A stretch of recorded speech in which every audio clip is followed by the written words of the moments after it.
Call the meeting to order. Please stand for the Pledge of Allegiance. I pledge allegiance to the flag of the United States of America and to the republic for which it stands, one nation, under God, indivisible, with liberty and justice for all.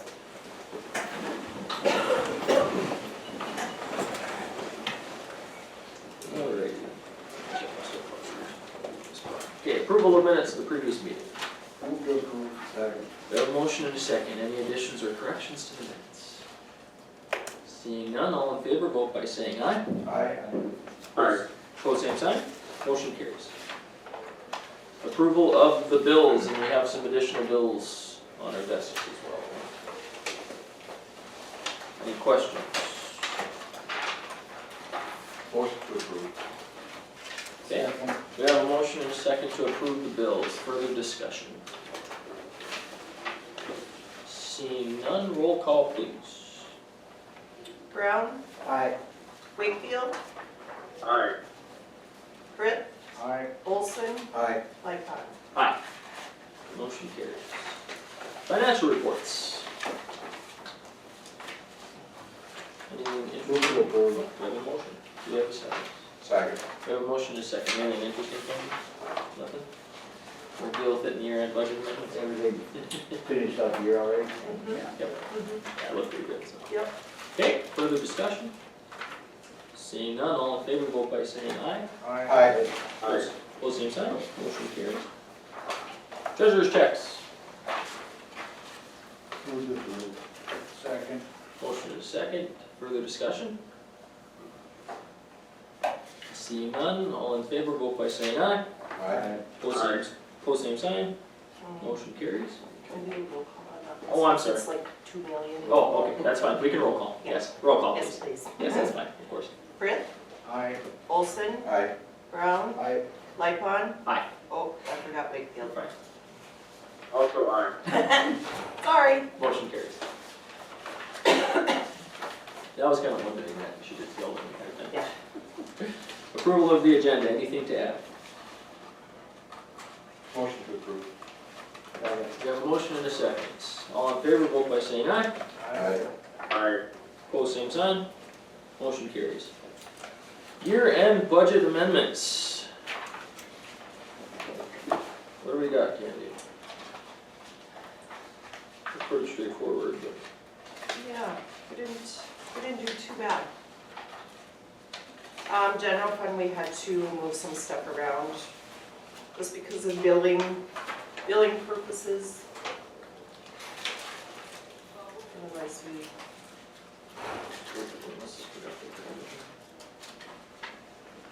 turned out pretty good. does anybody have any questions? I'd go ahead and make a motion to approve the budget amendments. Second. Okay, we have a motion and a second to approve the year-end budget amendments. Further discussion? Seeing none, all in favor, vote by saying aye. Aye. Aye. Pose same sign. Motion carries. Let me scroll down and make sure I'm in the right place here. First of the year business. Okay, does everybody have that sheet of paper? We need, I'll just read the whole thing here. So the entire board will meet on all matters pertaining to the various offices and undertakings unless authority is granted to an individual member of the commission to act for the board, and that the county auditor is authorized to pay all regular bills such as monthly salaries, lights, heat, water, telephone, bills with discounts along with Mountain Lakes Human Service Zone bills when received. Do we have a motion as such? So moved. We have a motion. Second.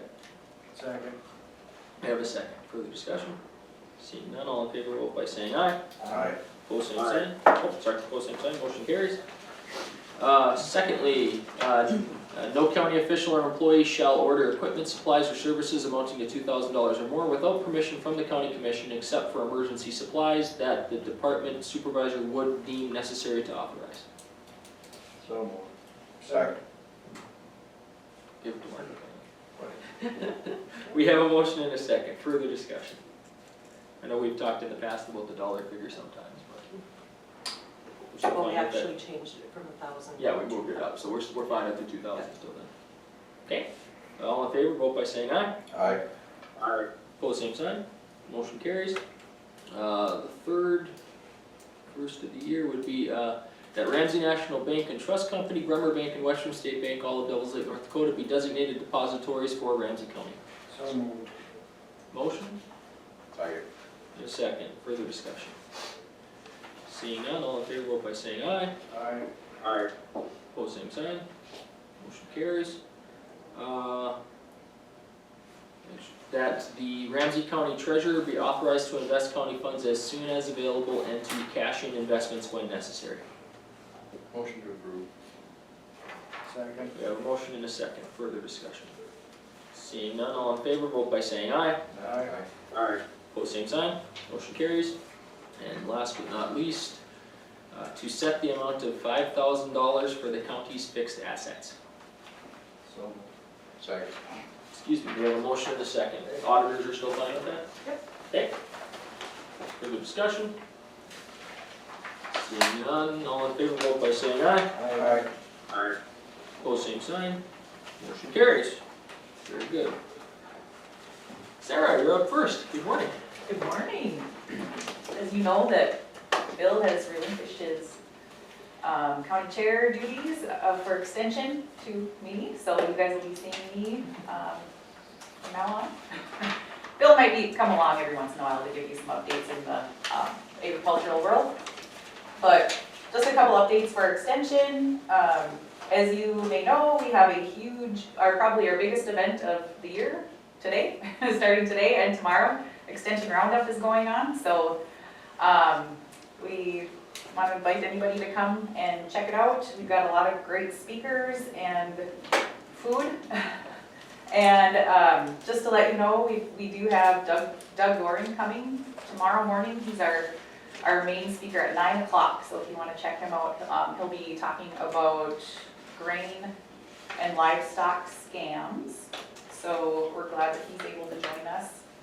And let's see, just a couple other things. We wanted to let you know that on January 26th, we have a shooting sports recognition event at the KC Hall. It's a Sunday, and I don't know if anybody ever watches Run to Gun. Jordan Miller, he's a personality on TV. He's coming to speak and try to motivate the kids a little bit, and we're excited to have him come. And supper is at 5 o'clock, and he'll start speaking at 6 o'clock. And again, that's January 26th. And we'd like to invite any of our commissioners to come. And then another event that we're pretty excited about starting is we've got a partnership with our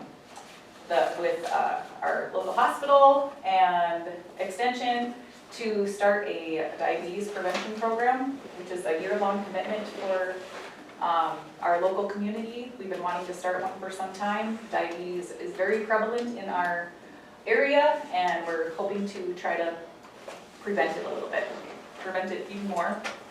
And so our first class is going to start January 28th. It's a year-long commitment to anybody, and typically there is a charge for this, but we are going to offer this at no charge. So we're getting all of the information out, posters and such. So if you know anybody that is pre-diabetic, that is a perfect, or needs to maybe even just lose some weight, we're hoping to get a little bit more people on a healthy lifestyle track to help reduce our mortality rates.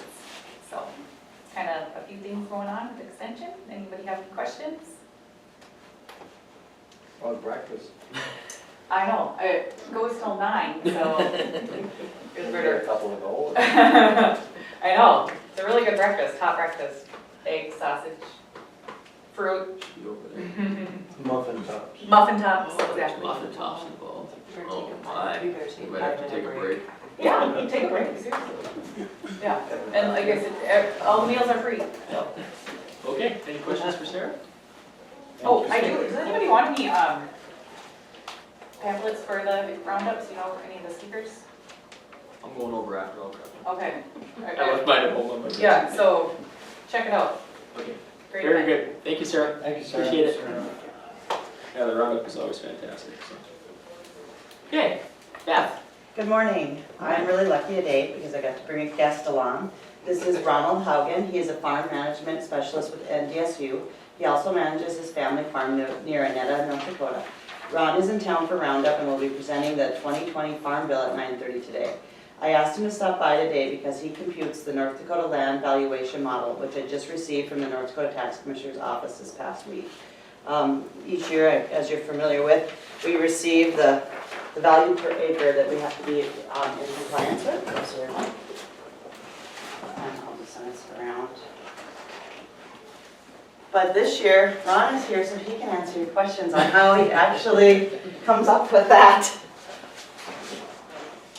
Well, welcome, Ron. Actually, Ramsey County fared pretty well this year as compared to some of the other counties. The overall increase in the valuation was 1.31, okay, for overall. Cropland went up 1.14, non-cropland, in effect pasture, rangeland went up 5.37.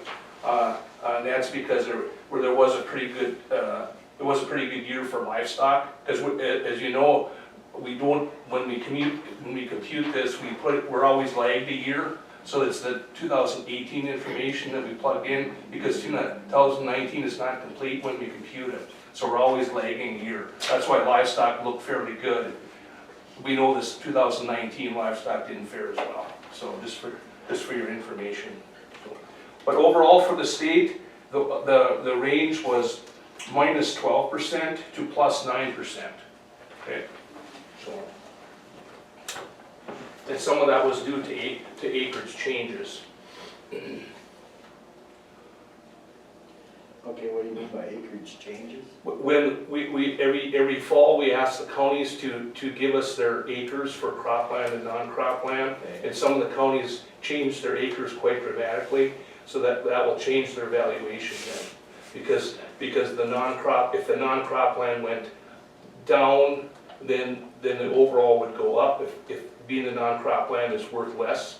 And if the non-cropland went up, for example, then the valuation would go down because it's worth less.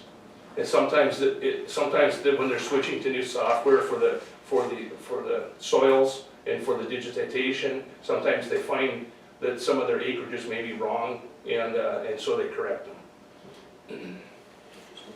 What county had the largest drop in agricultural land crop value? The largest drop would have been, let's see here. Or they all went up? No, there was one that was a little negative. It was Renville County for some reason, just -1. And we're still working on 18, right? Yep.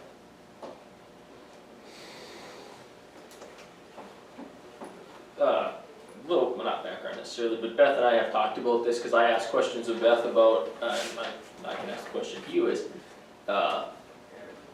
you know, we've obviously been in a down farm economy for 5 or 6 years now, and we take on this, is it 10-year Olympic, 12-year Olympic? It's a 10-year Olympic. 10-year Olympics, you just drop top bottom. Yeah, drop the top and bottom and throw it behind the low.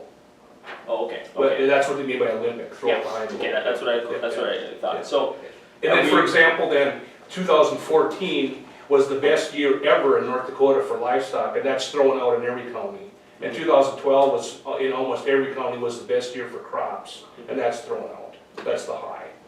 Yeah, so my question to Beth previously was, you know, since we've seen, obviously the formula works, so it's total income off of the farm and valuations are in there and stuff too. I mean, since we've had lower crop values, are we gonna start to see a peak and level off or maybe even decrease slightly because of the fact that we've had, you know, It's a slow effect because of the 10 years, and when the model was first, legislature first started the model, it was a 6-year moving average, and that got to be too much variability there, so they made it a 10-year to try to smooth it out, and some people may argue that it's maybe too smooth now, it doesn't react as quick, but the one problem is the capitalization rate that we divide by, the interest rate. that's, as we know, interest rates are been low for quite a while, and we're throwing out, when we do the Olympic average on that, we're throwing out the high interest rates from years past and bringing in a lower one, so that capitalization rate keeps getting lower and lower, and that's what we divide by. So the valuations still aren't gonna be going down, they're still gonna be going up slightly. Even though we may have a bad crop year to put in, it's just 1/10 of the calculation of one of the years. Oh, interesting. Yeah. So the interest rate's what's getting us. That's the, Well, you know what, I'm not gonna complain, because I like the interest rates. yeah. So, but if you ever need a detailed explanation on that, I've got a presentation I can do anytime you like, so. Yeah, it might be worthwhile at some point to have you come back and give us the full presentation, just so we can all be, you know, because I think I found, it's in a PowerPoint and stuff, I think I found it online before and I've read through it, but it's Okay. like, as you're reading through it, it's like, boy, there's a question I could ask, and there's another question I Right. could ask, and Yeah, yeah. it's a lot of stuff that goes into it, so. A lot of times the valuation increases because of inflation. Kind of follows inflation maybe? No, not necessarily. Well, I guess generally, farm income has been creeping up over the years, you know, because we've had some very good yields and some very good prices until the recent 2 or 3 years that things have been backing off. So really, it's not really, I wouldn't call it inflation, it's productivity model is what it is. And that was the intent, is to come up with the productivity value of the land. And so, for example, for Ramsey County, what do we have here, 900, was it 900 and,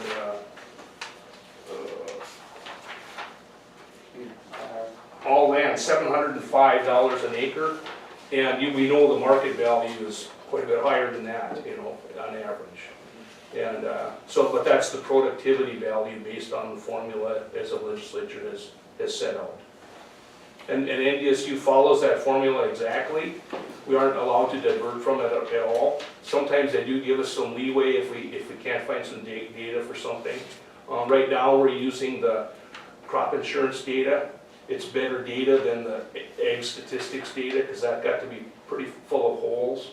And so the tax department let us use that data. It's much better data to use for our yields and acres. And just, well, I guess one last question from that. So the total value of the county gets calculated, and then we divide that by the amount of acres. So if we add acres, then the valuation for all the land across the county then goes down, correct? Exactly, yeah. I give the aggregate, I do it for all 53, calculate it for all 53 counties, and then that's what I send to the tax department, and then that's an aggregate number for you, and then you multiply that times all of your acres. Yeah, and then And then you need to do the tax equalization. yeah, and then that rolls into our soils formula and everything we've got Right. behind the scenes in the computer systems. Right. Any further questions? Thank you. No, thank you, Ron, appreciate it. Yeah, thank you, Ron.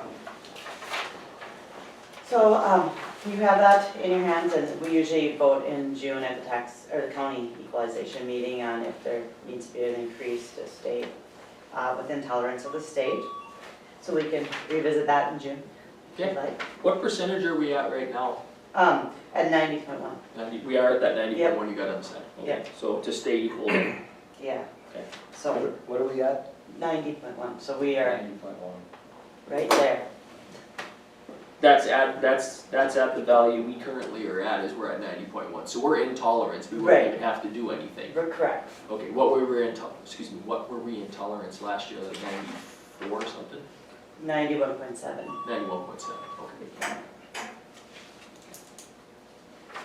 And then, the only other thing I have is, we did send out our farm residents exemption applications again this month, and then we're receiving them back. There was a legislative change.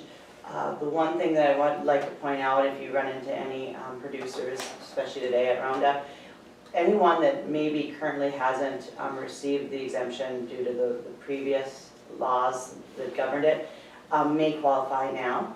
So they definitely should stop by our office or give us a call. They did take out for the active farmer the income level, which was you couldn't have over $40,000 of off-farm income. That has gone away completely.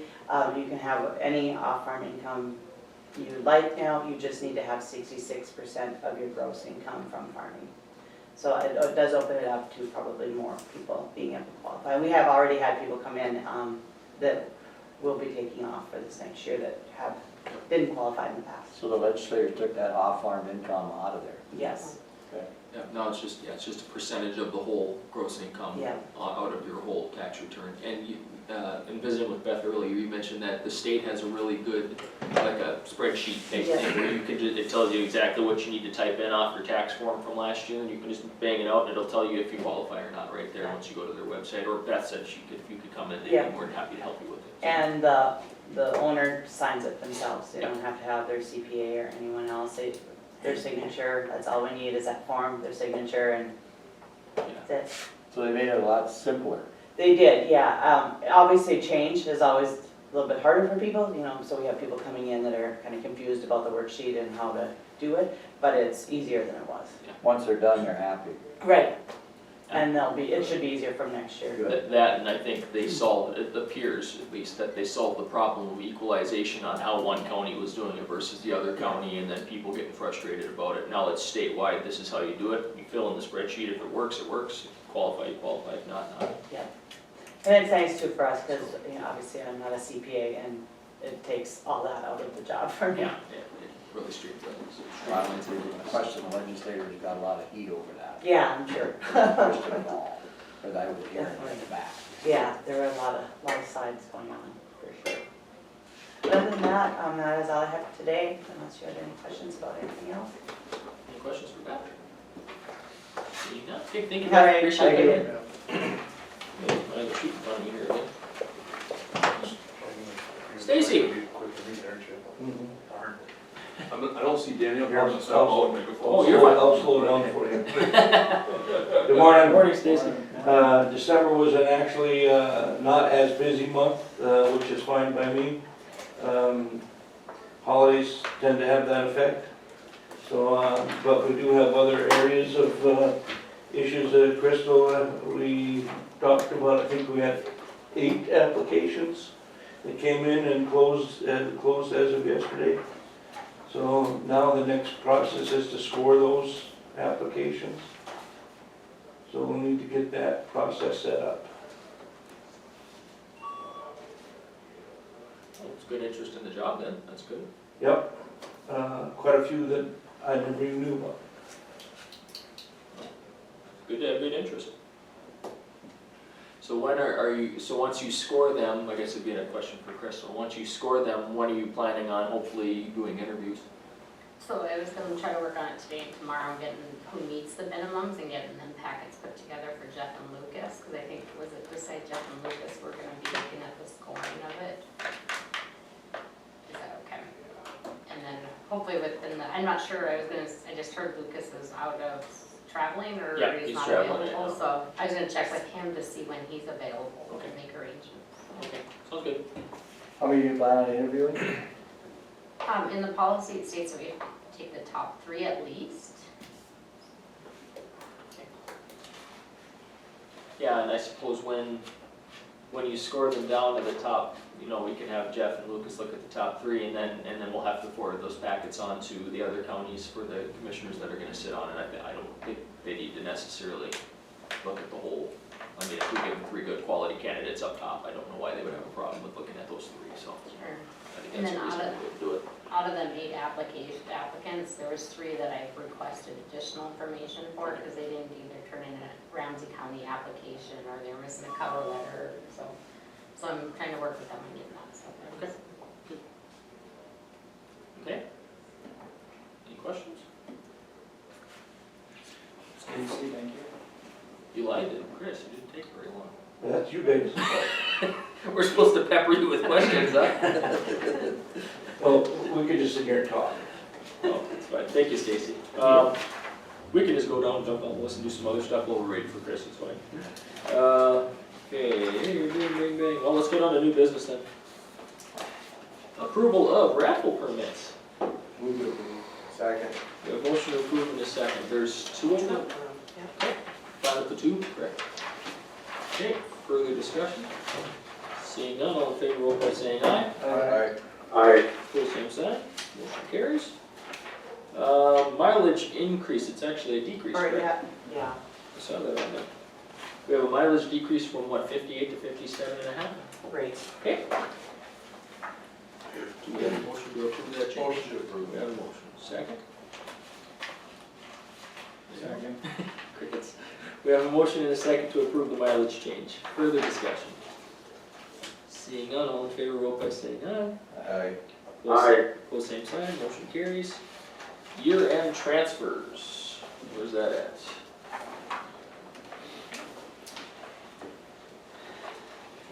Oh, that one. Yeah. Okay, it's on our And desk. And the transfer is actually just taking money out of the social service fund and putting it into the social service project so that it's not in the red. Oh, okay. It's just taking from one account to the other. Okay. So for Lucas, we're moving 45,391.71. From, just. That year was out of social services? Yeah, it's moving from just the social service fund to the social service project fund, just to equal the balance amount, basically. Move to approve.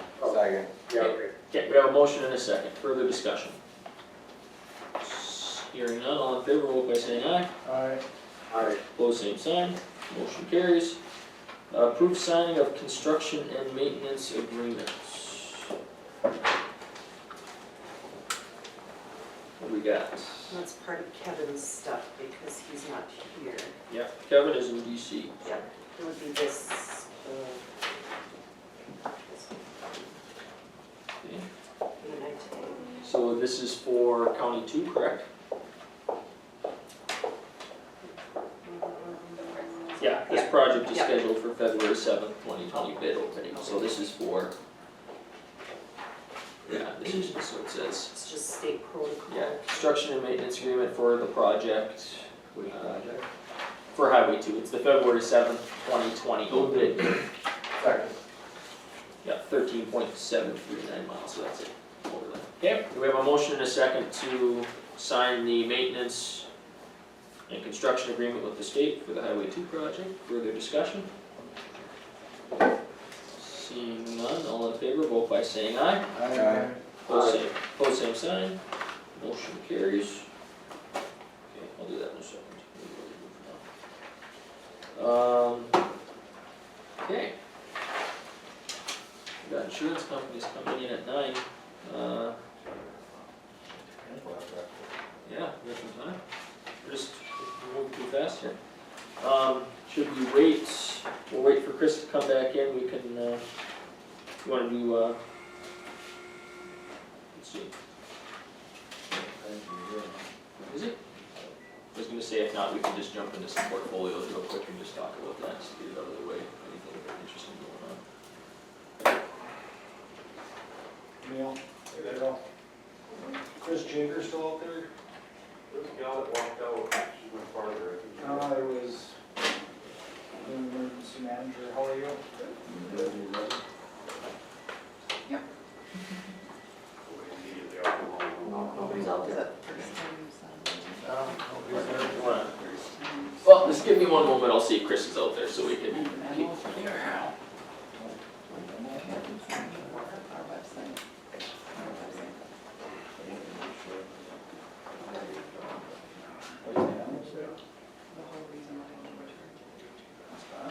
Okay.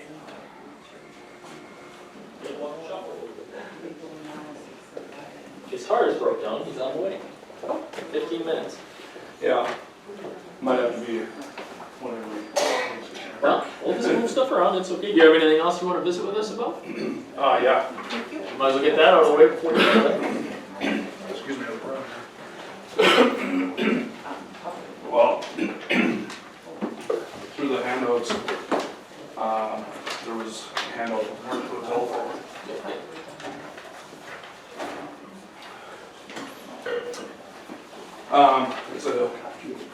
It's a new bid for cameras. The current cameras that we have are really deteriorated. Some are not, you can't even see them. There's a kind of smoky lens deal, so I reached out to North Dakota Tel for a quote. The quote's in front of you there. It's a close quote, there's a few tweakings we have to do. If we want impact resistant lenses, you know, like the dome cameras that are currently in place, they don't need to be all put in because that case, that housing is more money. So, like in our hallways, I was thinking, and in certain stairwells, we probably don't need the high impact versions. But for sure, like the gym, anywhere where there's not people always, you probably want something where they were vandalized, or it could be vandalized. So, This one out here in the hallway, really poor. that one is horrible. Yeah, if you have a chance, It used to be pretty good. yeah. Well, they're 10 years old, at some point they just end of life out, basically. End of life, yes. If you have a chance, go look at them, Nathan can pull up and show you. If we really could, I'd like to show everybody, if we go over to like Nathan's desk, and look, there is some, especially, Well, there's like, Christ, it was like $70,000 bill when it was done. yep, Really, it only last 10 years? most of that was all, you were paying for all the install. All the wiring pole. The ones they put outside, are they any better? The one, Like any cameras that go outside, do they last longer? the ones outside will actually last a little bit longer. This bid currently is for new one of those too. We don't have to go that route. It'd save a little bit of money. The bid currently is for 4K cameras that should last at least 10 years. And problem free. And here's the best part, because the company prior did most of the wiring already, we can reutilize most of it. So, this is kind of my background. I actually called the company, this exact company that the phone company uses. Got an amazing quote, like what the phone company pays for them. And Brent from Dakota Telephone, he reached out, he's like, we'd like your business back. And as you can see on the bottom of the page, he came in low. It's not a bad price. Pretty good at all. Are we all right by taking one bid? I mean, I'm just legally. We didn't put this out for, we didn't advertise it. We didn't advertise it, We no. did, we haven't, I'm the one who I encouraged Chris to, like, to start the, you know, like to find out how much it was gonna cost because of the quality and of that camera right out in I know what you're front. saying, yeah. Yeah, well, this at least gives us an idea of what we're looking at. We can still do a full bid proposal if that's what we want to do, and we should, I think, but I mean, at the end of the day, as long as the telephone company's closed, I mean, that's a pretty good price, I think, for We're not doing that kind of camera installation. That's a lot of cameras. We're not a private business, so we have to follow the guidelines. No, but at least it gives us an idea of where we're at. Yeah, I wanted a good starting point. Also, for example, the camera system we have now, that company's bankrupt. We can't call them and have them fix anything. Out of business? Yeah, whoever they are, like the Highline Technologies or something like that. Yeah. I know it's quite a battle getting them to do it, Yep. but it was substantially cheaper than the telephone at the time. At the time, yeah. That was the old camera system too. I actually remember those. You actually had them, at one point they were, I mean, their top line impact resistance was the image quality there, the old Pelco system, the camera system before this We one. really didn't have anything, It really. was horrible, but, yeah. At least a starting point of where we can start looking and in reality, I'm guessing the other companies are gonna come in probably double. Well, We'll see when they bid, I guess. what budget do we put this in, buildings and grounds in? Technology? We've got some time to work on this too. Yeah. My guess is we could probably, could we tap maybe some of those court system grants, because we're gonna, There you at go. least for that floor, That's a good idea. possibly pay for part of it. I don't know, I'm just spitballing. I mean, it is a That's- court Well, safety that issue one, as that well. one grant was, you had to have paperwork in by December 31st. Well, we haven't done anything yet, so I mean, Right. it's just, we've got time to figure out what we wanna do. That's a good idea to get the court system involved, because they bring in people every day. And, something goes south there, I'm sure they wanna have images on that. Well, it sounds to me like at least we have a starting point. We can, I guess my opinion would be that we have Chris work with the courts, and try to figure out what we have for funding resources. And then once we figure out, you know, how we can offset the cost of where the money's coming from, we can probably put out a bid and see what we can come back with. If that's okay with you. We have to get it. Yeah. Just, yeah, the legalities of it, we have to bid it obviously, because it's that much money, so. It gives us an idea where we're at least. So at least we can try to figure out where we can fit it in a budget if it's something. Make sure you tell the telephone company we appreciate their interest. Yeah, Yes. absolutely. And I don't know if it would fall under the building improvements, you know, Yeah. 60,000 that we budgeted Oh, every yeah, year. yeah, this is not necessarily, we didn't have this budgeted anywhere either, so we're gonna have to figure out where we can stick it if we decide to do it. So, I mean, I think it's a valuable thing to do, but it's just a matter of figuring out how you're gonna budget it in. Or you could take it in, you know, half this year, half next year. This one in the main lobby, is it just because it's too dark in there, or more lights don't help it?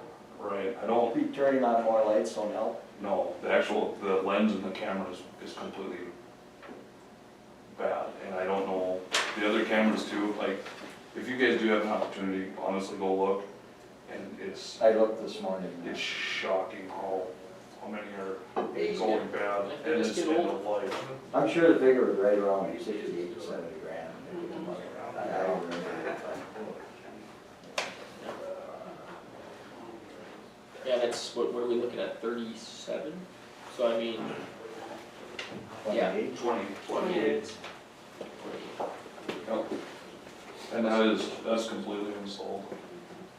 Yeah, that's, no, go ahead, Jeff. Well, it's less than $1,000 a camera. Yeah, that's really good. It's really a good price. And majority of the money, if you have a look, I guess it doesn't have completely broke down, but the NVR, what holds all the recordings, that's where the money's, a big chunk of the money is, it's like, I believe it was 6,000. So we should look into it more, and Yep. we have to do it, that's all we do. Yep. No dancing around. Okay. Do you want to mention to me about where everything is now Oh, and where yeah. it should be? Currently, that NVR is stored in a little closet on second floor.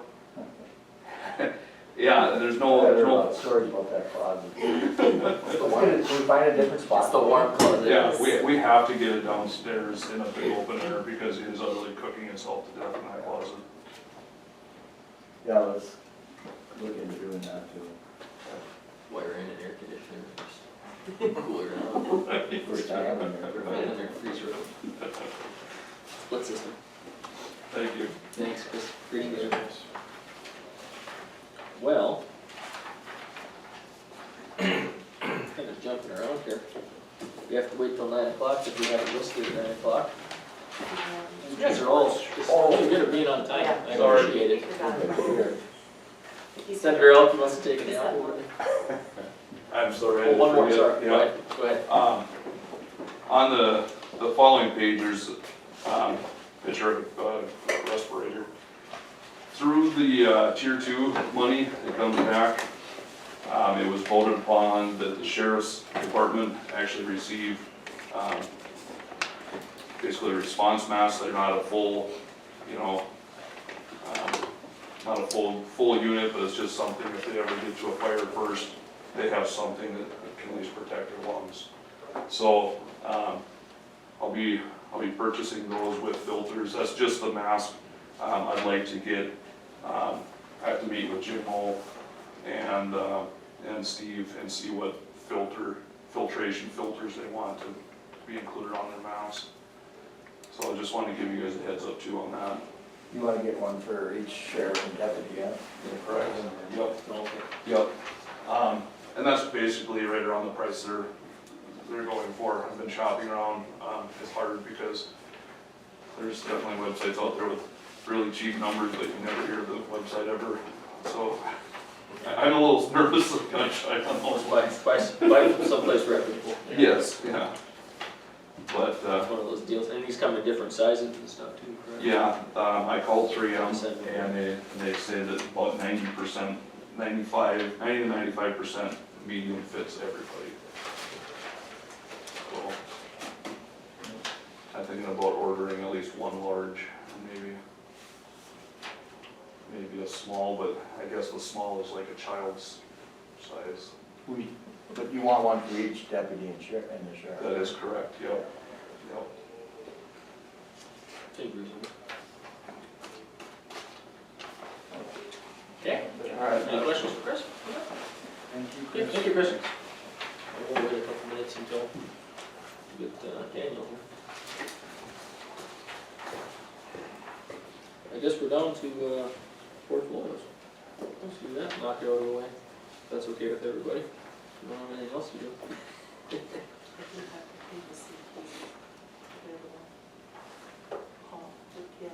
Oh, yeah, I guess we could do that, what we're talking about. I don't know if you guys saw it in the packets, Paul, we gave him or asked him to come up with some numbers on what it would cost when we do widening, if we wanted to do widening. So he came up with some numbers for us, but he's over in the water board meeting, so Oh, okay, yeah. see if we can grab him, bring him over and talk about it real quick. Interesting to hear.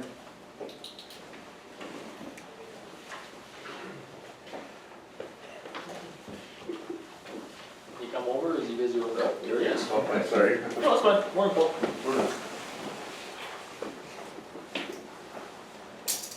So you put numbers together on the road widening, what are we looking at? I guess I just used the numbers from the North Dakota DOT, just took the difference between their sliver grading with line and blend, and just a line and blend, is part of the ballpark. And then I think in the email I sent back, I think they had the cost from the Doane Road widening, that first mile off of Highway 2, up to the elevator. That's wider? Was that? Is that wider? Well, it flattened the inslopes and made it wide enough to put the asphalt on, because they put a 3.5-inch overlay on that to bring up the, so it wouldn't have load restrictions on it. What was the extra cost on that then? 260. 260,000 For that mile. for that mile. And there was about 1,000 feet of it that was in pretty deep water, Yeah, and that was with the culverts and everything. that added cost with the culverts and everything. Yeah, The DOT, you state here, the DOT cost history is generally 140 to 160 per mile for widening when they do an overlay, to do all the inslope work, and so that would add a significant amount of cost right, and that'd be, to the lake project. extending the center line culverts where they need it, where those are at, and then when they do that, they also flatten the approach and slopes, so you're extending those culverts or replacing them. So, I didn't think about all that. 140 to 160 per mile. that's what the DOT's been seeing, yeah, that's what they use for planning. Yeah, I guess I didn't think about that. If you're gonna flatten the inslope or push the inslope out, you're gonna have to push the culvert mounds out or extend them or whatever. God, that's a lot of work. Yeah, and if you have to mitigate wetlands, I mean, the easiest way to do that, if there's room to do it on site, that's the best, otherwise, the Ducks Unlimited Bank, the figure's 50,000 an acre, I mean, you just run into some huge costs right away. And those might not even be in that. You don't have to. But I guess the good news is on most other county roads here, anything we've done an overlay on, we check the inslopes and nothing's been less than 4 to 1. I mean, they're all up to the county standard currently. It's just we're getting awful narrow on some of the roads. Yeah. So we're gonna have to have, I mean, it's good to at least have a cost estimate, and obviously it's gonna continue to rise in terms of cost, I'm sure, over the time, but we can at least budget that going forward when we're thinking about the next overlay now, because, I mean, that might be 20 years out, but it's something that's gonna probably have to be done on a lot of these roads on the next go around. Well, I guess there's others. And like you said, you can mill down and rebuild too. Yeah, I guess I mean, some of the counties are, where they're having that issue, they're going to just a 2-inch mill and fill. and I think the state's even doing some of that, where they'll mill 2 inches of existing asphalt, put 2 inches new asphalt back. It, I mean, improves the ride temporarily, but it doesn't give you any more carrying capacity. And then, I mean, you can do a full depth reclamation too. I mean, there's other tools in the box, I guess, for different situations. You can line up, or there's warm mix asphalt, you can grind up what's there, add some new asphalt to it, and lay it back down in place. There's lots of different tools depending on what the traffic is. Yeah, what you're shooting for, basically. And then even some of the counties up north that have real limited budget, I wouldn't recommend doing it, but they're even doing a micro mill to true it up and then just do a chip seal over the top of that, or micro surfacing. So, just to make the ride, just to improve the ride, basically. What's the cost of that, Paul? Do you have a rough idea? I don't know, like I said, I wouldn't recommend it, I guess. Yeah. It doesn't Compared, extend the life of the pavement. quite a bit cheaper, huh? Oh, yeah, I mean, it's one of the tools in the box, I guess. You're just continuing to put chip seals on the whole pavement at that point if you're just micro building it. I mean, the pavement's still, Right. you know, however old it is, 20 years. Well, and it's getting, I mean, you're dragging off the high spots, so I mean, it's thinner in those spots, so.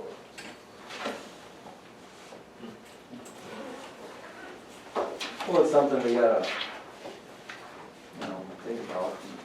Yeah, and I think one other thing I forgot to mention too is the state is on some of the lower volume roads, they'll put another overlay on this with 11-foot lanes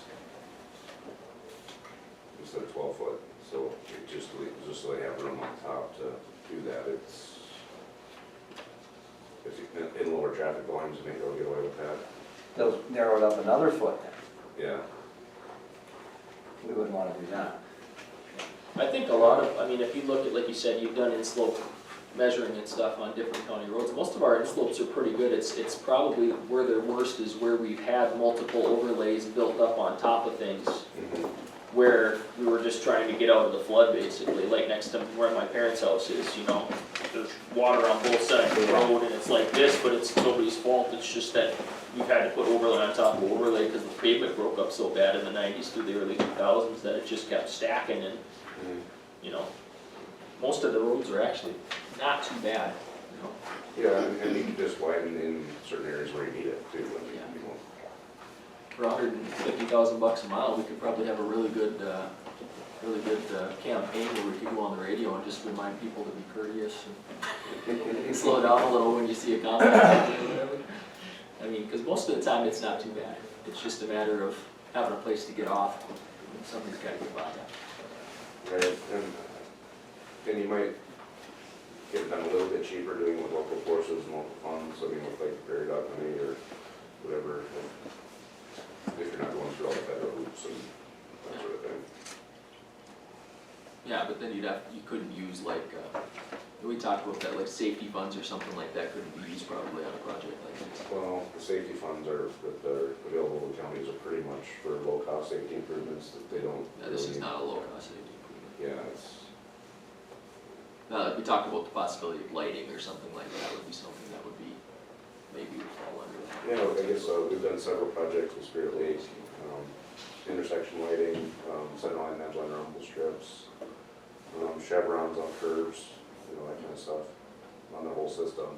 I wouldn't do, like, one of the projects that was in your local road safety program and state put together was putting chevrons on the Wood Run Road.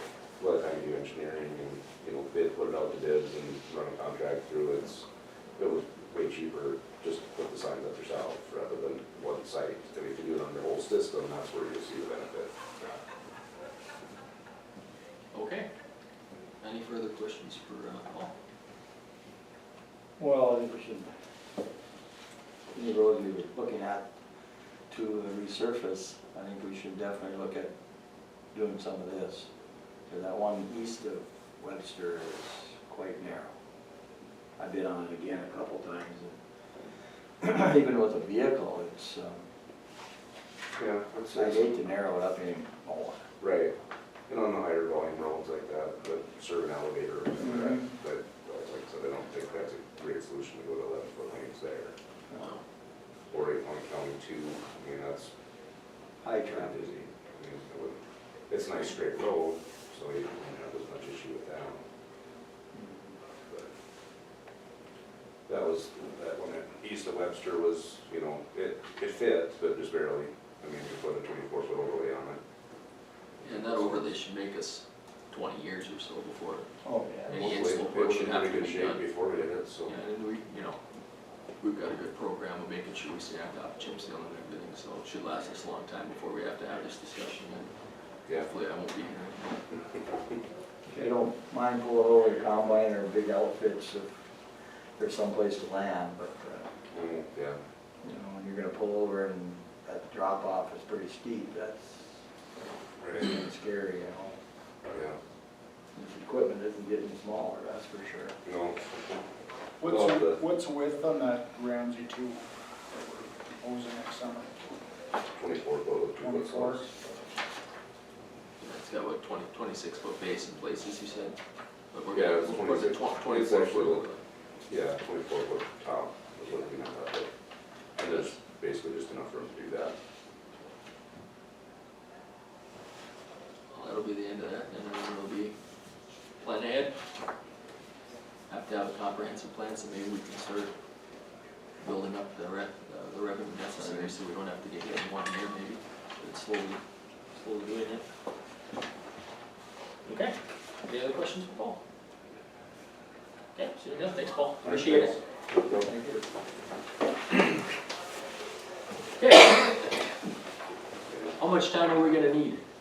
Just wondering if we could maybe speak after the insurance, if that works. Okay, how much time do we think the presentation's gonna take? 10 minutes, depending on questions, maybe 15 at the most. Go ahead. We can push the 9 o'clock still. Is that okay with everybody if we go to like 10 after 9 to start with you guys? Okay, just double check and make sure. Dave, you have someplace you need to go? You're good, you're the chairman. Well, you guys were nice enough to all come in and give us presentations, so I wanna make sure that we're not stepping on anybody's toes. You can argue with me all you want, Dave, it's no problem. Tell me when I'm doing a bad job, that's fine with me. Well, then we'll just allow you to get started then, if that's okay, Danny. Sure. Thank you for letting me speak. So Commissioners, my name is Daniel Schwartz, and I'm with Nexus Planning Consulting. I'm based out of Bismarck. I am similar to Chris. I work in anything and everything FEMA related. Are these Excuse me, all? yeah, no, they're all one package, so it's One passive, package. yeah. Sorry. Thank you.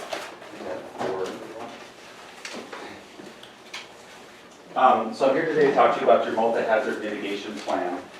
Your current plan was approved in the year 2016, and they are updated every 5 years per FEMA requirements.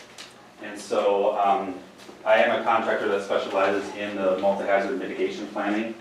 So I was here today just to kind of present to you the proposal that I gave to Chris, and then answer any questions that you may have regarding it. In front of you, I have the proposal that I put together, and then I also gave you a business card. So for the sake of time, I'll just cut right to the chase. To not sound too boastful, but I am a career mitigation planner in North Dakota. I've done 21 counties in the state and 3 in South Dakota. Ramsey County would be my 22nd, so I'm looking at close to about half of the counties that I've done this work for. The plan essentially is crucial to local governments because it is basically the key link between Ramsey County and funding through FEMA.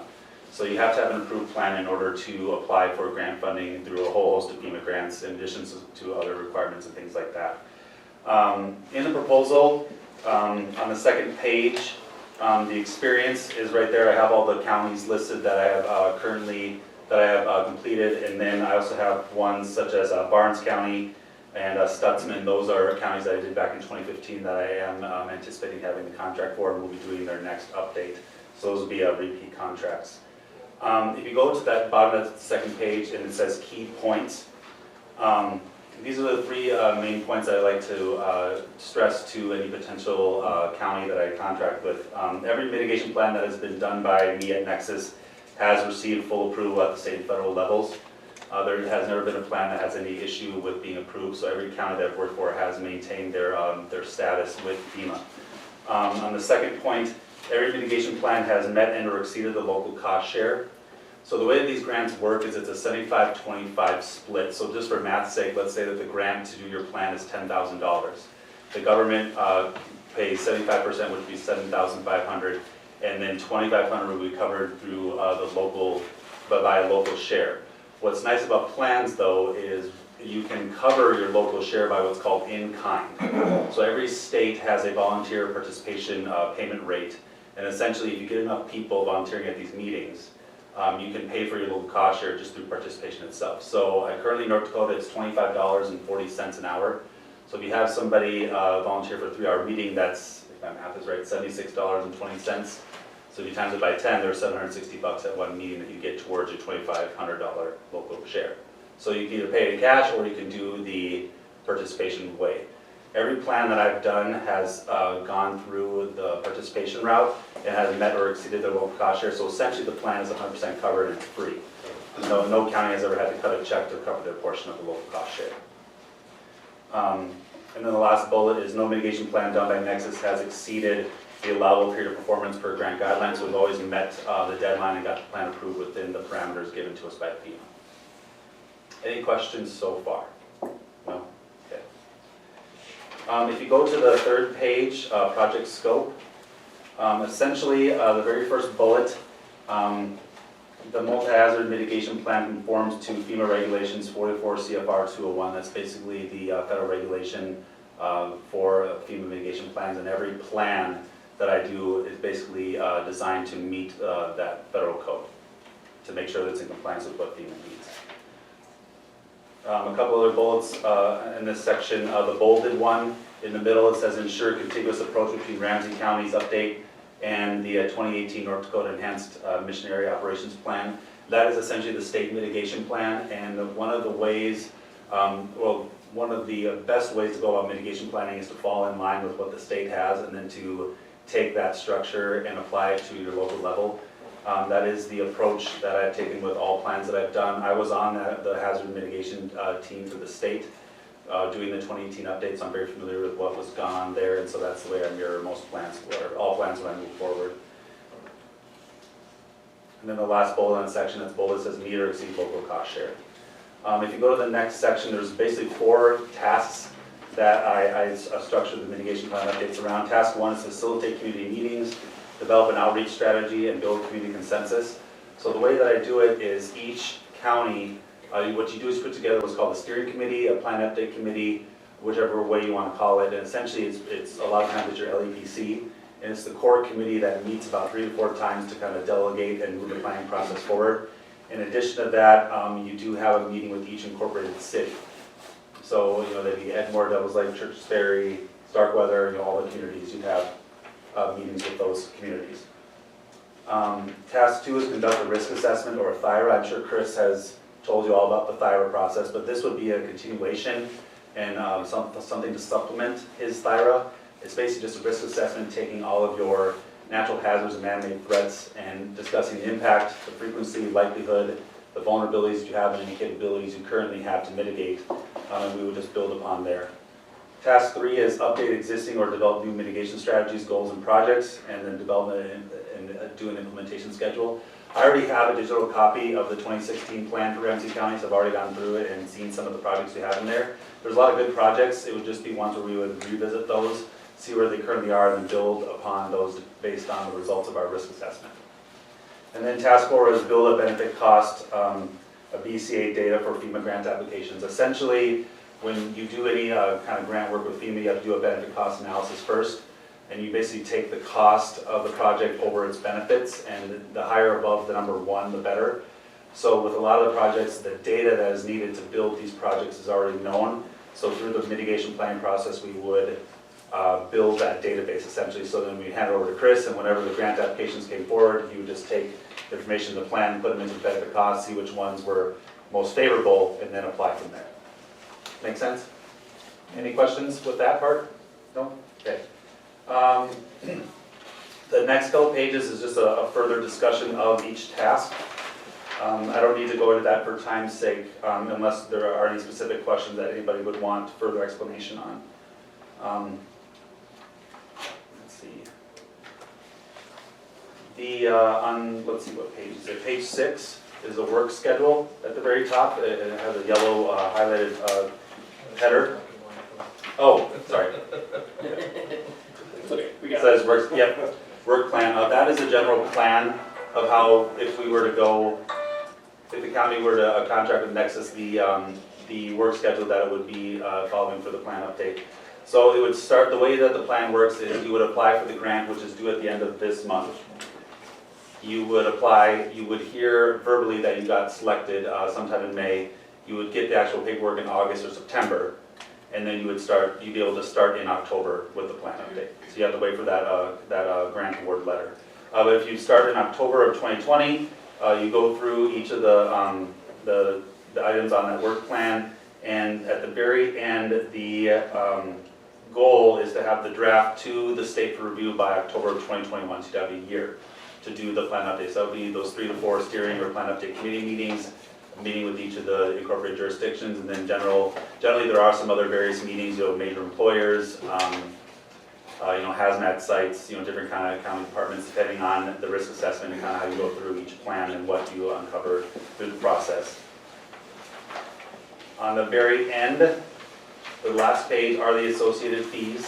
So per travel, the number of meetings with the communities, that kind of thing, and including the local cost share, we're looking at about $40,000 is the proposal from Nexus to the county. So in lieu of the local in-kind, the fee to Nexus would be $30,000. The payment schedule would be broken in 3 payments equal of $10,000 each. And one thing to keep in mind is because it's a service, a lot of times, with grants and other types of work with the local governments, you have to go with the lowest bid. Because it's a service-based project, you do not have to go the lowest bid. You can go with whichever service you feel is best to meet the needs of the county.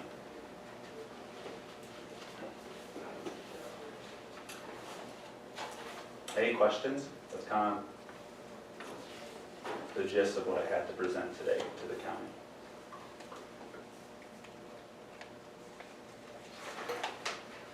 Timeline that you're looking at, Chris, to hire somebody to help out with this process? Sooner the better. Sooner It the does better. take quite a long time. The way that it works is you get the 3, which Chris already has. The county commission would select the contractor they'd like to go with, and then where the selection is, whoever they selected, they would take the amount proposed in the proposal, and they would write the grant based on that amount. So per mine, the grant that Chris would write is $40,000, is what they write it for. The mitigation plans themselves, the grants that fund those, they're almost 99% of the time approved, because the plans are very straightforward. The government knows that it's a requirement that local governments have them, so it's kind of just a circular motion that they put them in, they go through. Justin Mesner at the State Department of Emergency Services, he is the State Hazard Mitigation Officer and leader, and he basically has a template that moves these things forward, and there hasn't been one plan that has ever been applied for that's been denied by FEMA at the federal level. So if you apply, essentially you're going to get it, just you got to wait it out and take the time until you get the paperwork in August or September. And ours is good through the end of 2021? Yours was approved in 2016, so it's a 5-year plan, so yours is good through 2021, so that's why the end date to get it accomplished is through 2021, so there's no overlap. Now, a lot of times with FEMA, what they'll do is they say, well, if your plan expired, but you're currently working through your update, they still count you as current, because you're still in the process, so there really isn't a worry of overlap. But Chris is right of getting the grant in this year to allow for the time to make sure they don't have overlap in the actual plan itself. Okay. Do you have any further questions? Okay, seeing none, thank you, appreciate your time coming up to give us a presentation. Yeah, thank you. Okay, I'll set that there so. Okay. We're gonna move on to the 9 o'clock. Should we pull up the hat, see who goes first? We'll just go with how they're listed on the sheet, how about that? So, we'll give you each 5 minutes or so to kind of give us your presentation and go from there. So we'll start with DBL Insurance Agency. Alright, and don't mind me, I'm gonna step out for 1 second, I have to turn a call from my child's school, I'm hoping nobody's sick. We prepared a little thing about our agency and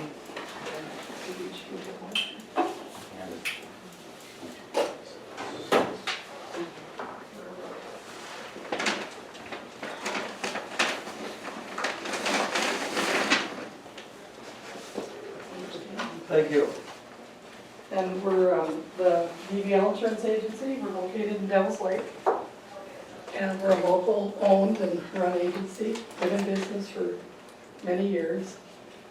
We bought K&K back in 2005. And we'd like to expand the rotation for the county insurance. And I don't know if you have any questions, but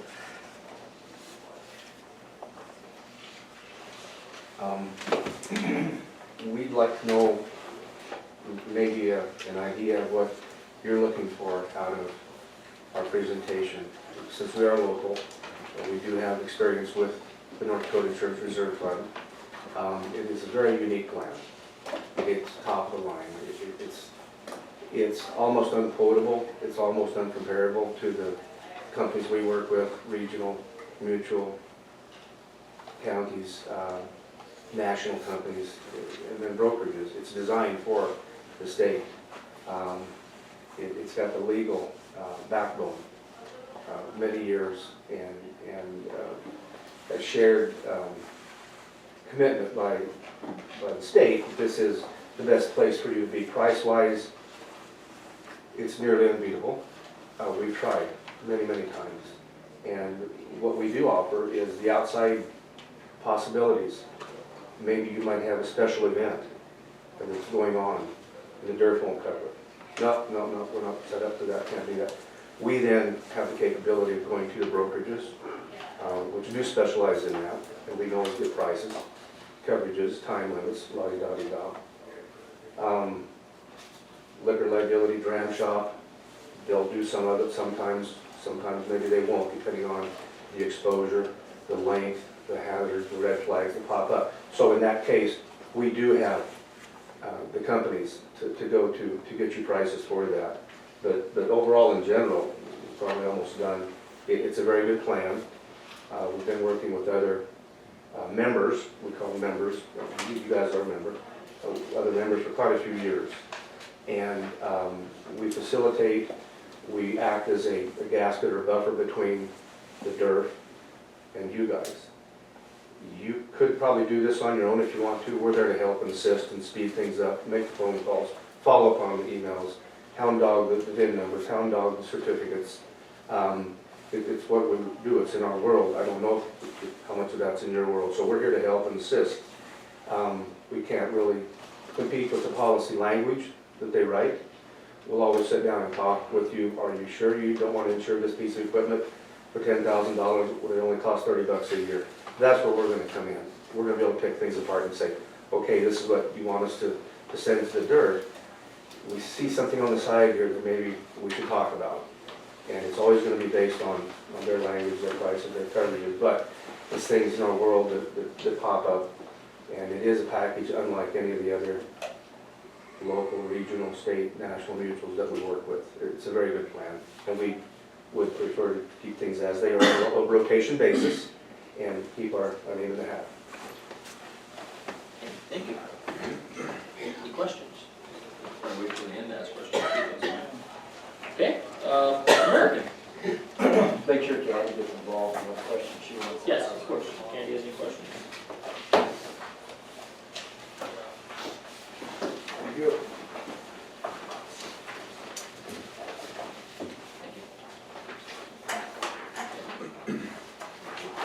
Got enough? Appears so, yes. Okay. All right. Here, in case you need to commute that to memory. Good morning. Morning. Mr. Chairman, Commissioner. Thanks for the opportunity, by the way. In the legislature, I have, occasionally I've had someone stand up before me and say, you got this in front of you, but I'll just go from the cuff, but I'm not going to do that to you because it takes much longer. So I'm going to read it instead of summarize. So thank you and the Ramsey County Commission, Ms. Christopherson, for the opportunity to explain what our insurance agency is able to do for you. As your agent of record with the North Dakota Insurance Reserve Fund and the North Dakota Fire and Tornado Fund, this agency's approach with you and the county will be a full team effort. There will be at least 3 people that our agents, Jordan Herman, Mark Woodrow, who is sitting behind me, and myself, who will meet with you, gather information, assimilate that information, make recommendations to you and the commission about your insurance recommendations, and then bind and issue that coverage on your general insurance needs. There will be 2 customer service representatives, Tara Wolf and Devonna Breno, who have been in our office for quite a few years, and helping keep your coverage updated and auto and equipment changes and so on. This will be a total team approach, meaning that although you may visit with only one of us, everyone will be informed and aware of what is happening and will be able to answer any questions you may have or initiate any coverages you may need, as well as take possible claim information for loss reports. We have taken the opportunity to review your current coverage with the North Dakota Insurance Reserve Fund and have found a few items that we feel would be in your best interest to address. Some are ways for the county to save money on your cost of insurance. A couple recommendations urging the county to consider the possibility of taking a bit more risk by having higher deductibles in certain areas. We will keep the county informed about your options, including the limits of liability coverage that you have versus what you may opt for. For instance, and as a little aside, the previous conversations you've had today about width of roads, by the way, I measured, from here to the wall is 11 feet.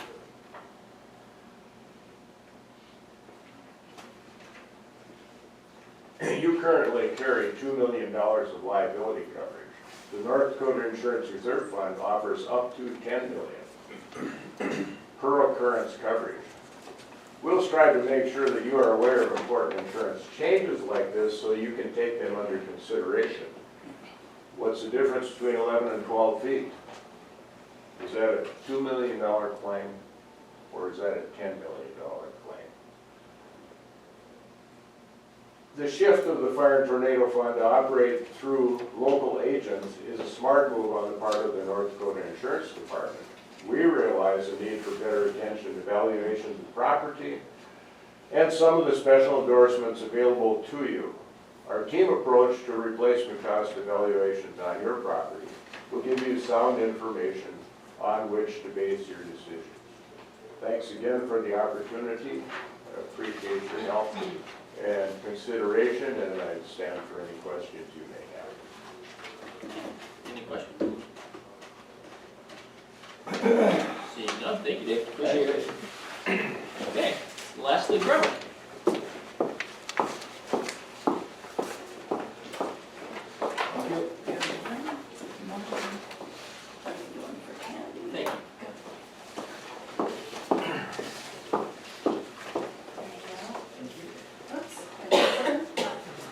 Good morning, my name is Brenda Conzi. I'm with Bremer Insurance, and I've been very fortunate to handle the insurance, the general liability, auto, and marine for the last several years. In your packet, you're going to find the first page is, we call it our Bremer Insurance Advantage. This is a map of Bremer locations, which the dots on the map have locations of which we have agents located. I cover a very large territory for Bremer, from International Falls to Minot, essentially Highway 2. But how Bremer operates, as we've heard others, they're local. When I'm in Devil's Lake, it's coded to the Devil's Lake branch, and the revenue from the accounts in Devil's Lake go back into the Devil's Lake community through the Otto Bremer Foundation, of which a couple of years ago, the city received $90,000 for a fire truck. So I am here typically every Wednesday, guaranteed 1 day a week. So I do consider myself just as local as the ones that are here 5 days a week. The second page is our insurance team. I've been in the industry since 1990, starting with American West Insurance, which was an insurance company in Grand Forks. They closed the doors after the flood. Then I moved over to Thompson Insurance for 10 years, and then in 2007, I felt I needed to change my life. Saw an ad for Bremer, And once I heard how Bremer operates, I made the easy decision. I like to make, to this day, I don't feel that I sell insurance. I want to build the relationships, offer suggestions, very much what Dave talked about. We've already had those conversations. We go through those things each year. I'm available 24/7 to my customers through my cell phone. Nights, weekends, I've talked to Candy. Steve's called me when he's hit the random deer down the road. So we are just a phone call away. I do like to wrap my arms around my customers to make sure that all of their insurance needs are protected. So today, it's my understanding you need to make a decision on the property.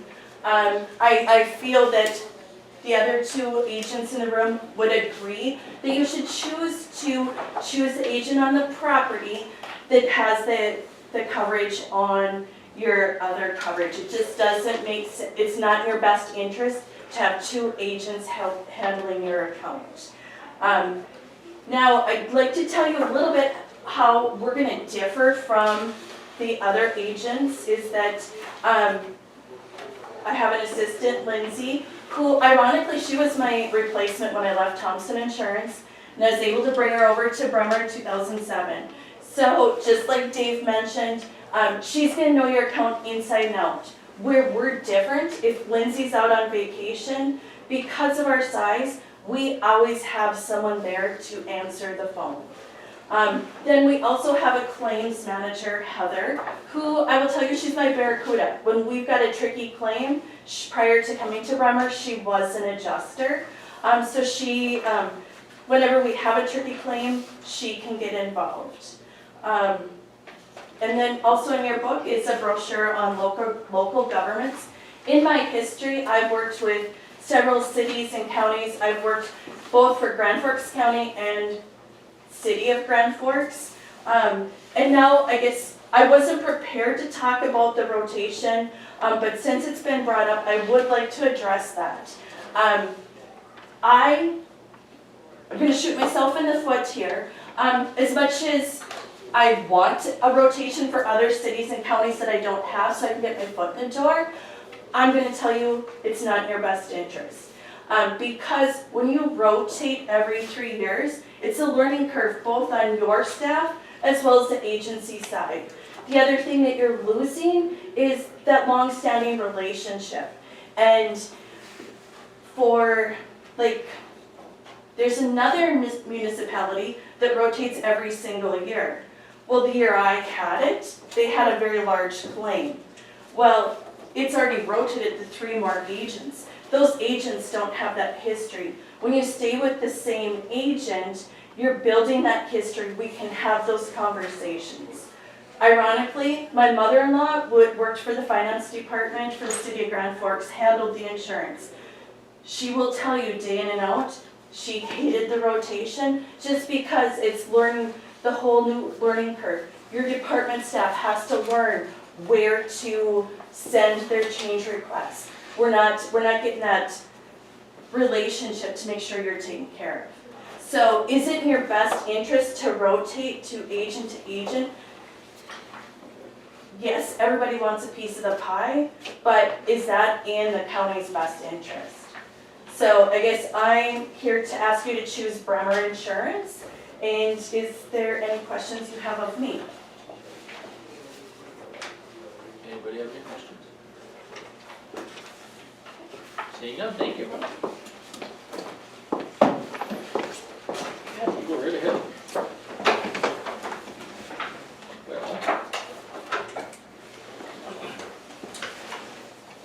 course of action.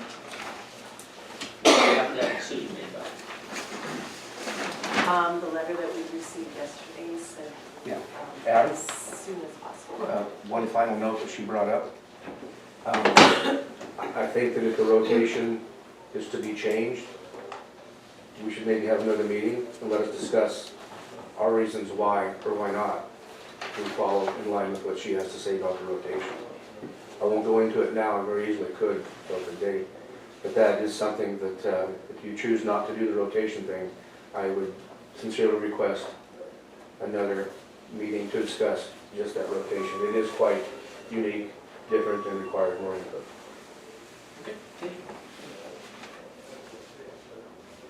Do any of the parties involved here know the difference in our, the cost to the county for a $2 million liability versus up to the $10 million? I could get it for you, we just went through your renewal process, so I certainly could get that and get back to you. And any agent can do the same thing, we have to. Absolutely, We have there's, to go to the state, we have to go to yeah, her. and just to be clear, that no matter which of us you choose, the price is always gonna be the same. We have, you know, like if you were a restaurant, we're gonna come to you with 3 different prices.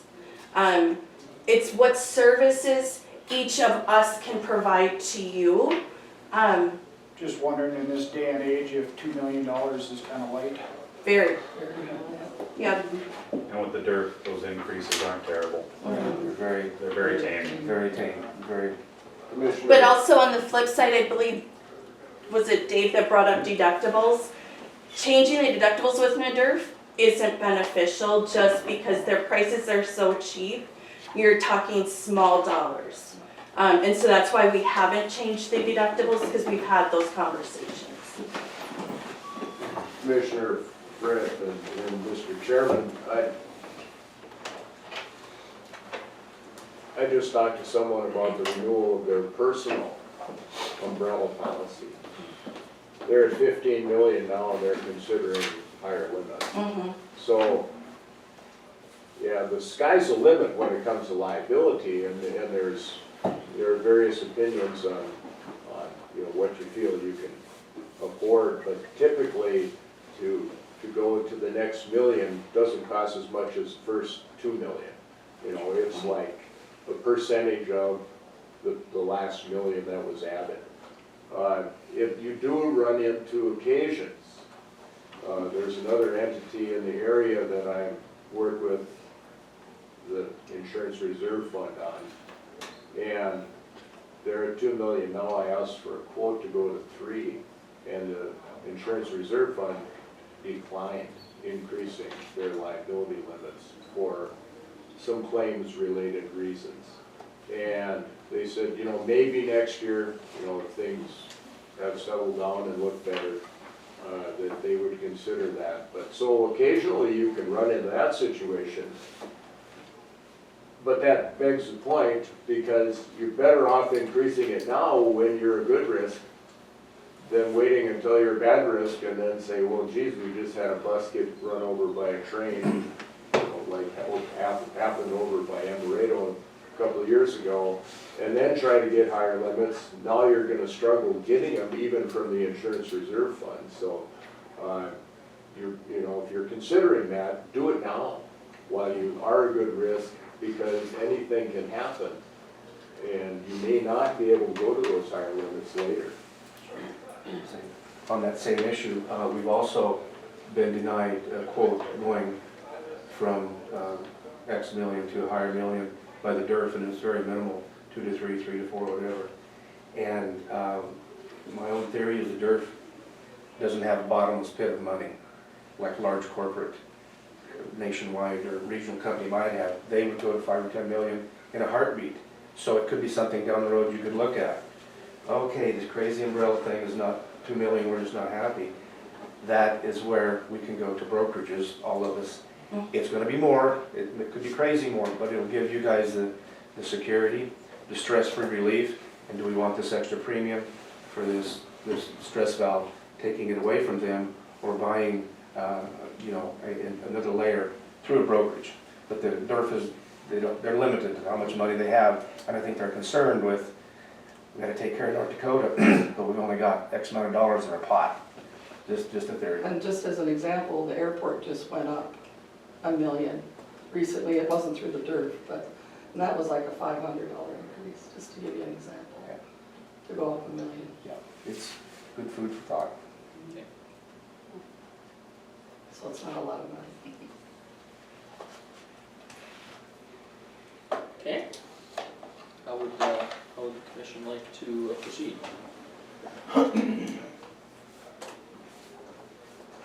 What did the letter say? They wanted this month or next It month? says as soon as possible, it doesn't give a drop dead date. If you'd like some time to think about it, that'd be fine, I think. Well, then we better table it till we can decipher everything we've gotten today and. Okay. Come up with an answer at the next meeting or. Is that okay with everybody? We got a lot of information here. A lot of things to think about, so. Okay, I don't know if we necessarily need to table it, but we can, since we didn't have on here, we're making a decision. Okay. We can just put that on the agenda for the next meeting, if that's okay with Candy. And we appreciate you all coming in. It's very beneficial, and thank you for taking your time out of your day to come and talk with us. Thank you. Thank you, appreciate your time. We better go see how they're doing over in the. Oh, Lunchtime. I got you too late for breakfast then. Yeah, dang it.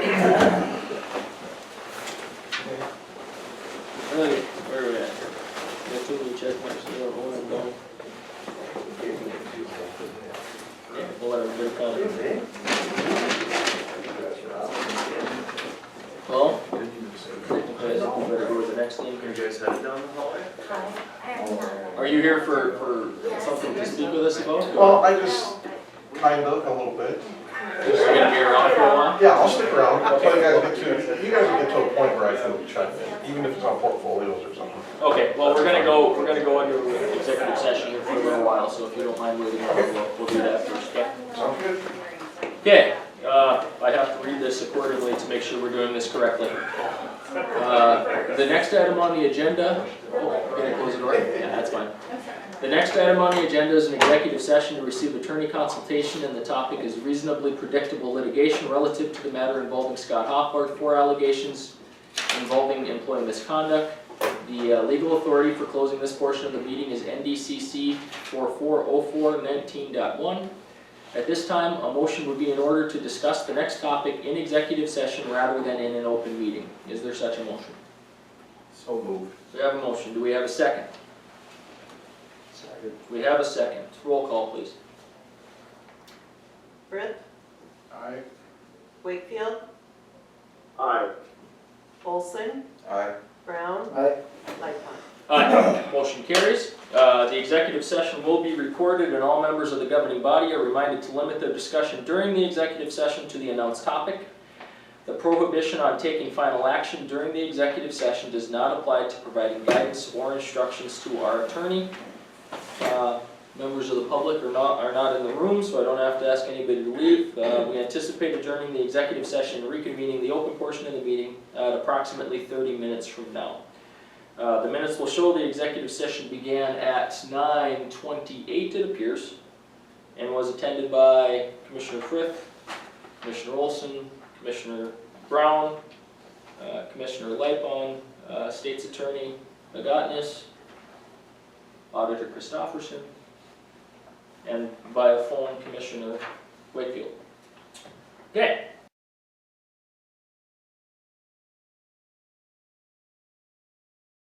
Oh, you got it? Okay, thank you. Yep. Need a break? I do. Okay, we'll give you 1 second.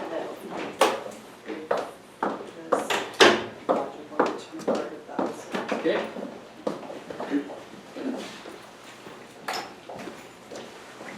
We'll give Mark a second to use the facilities.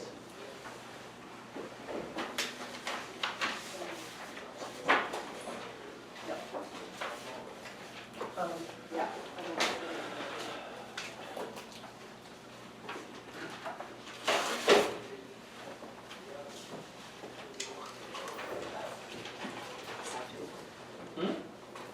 Snap and eat? Yep.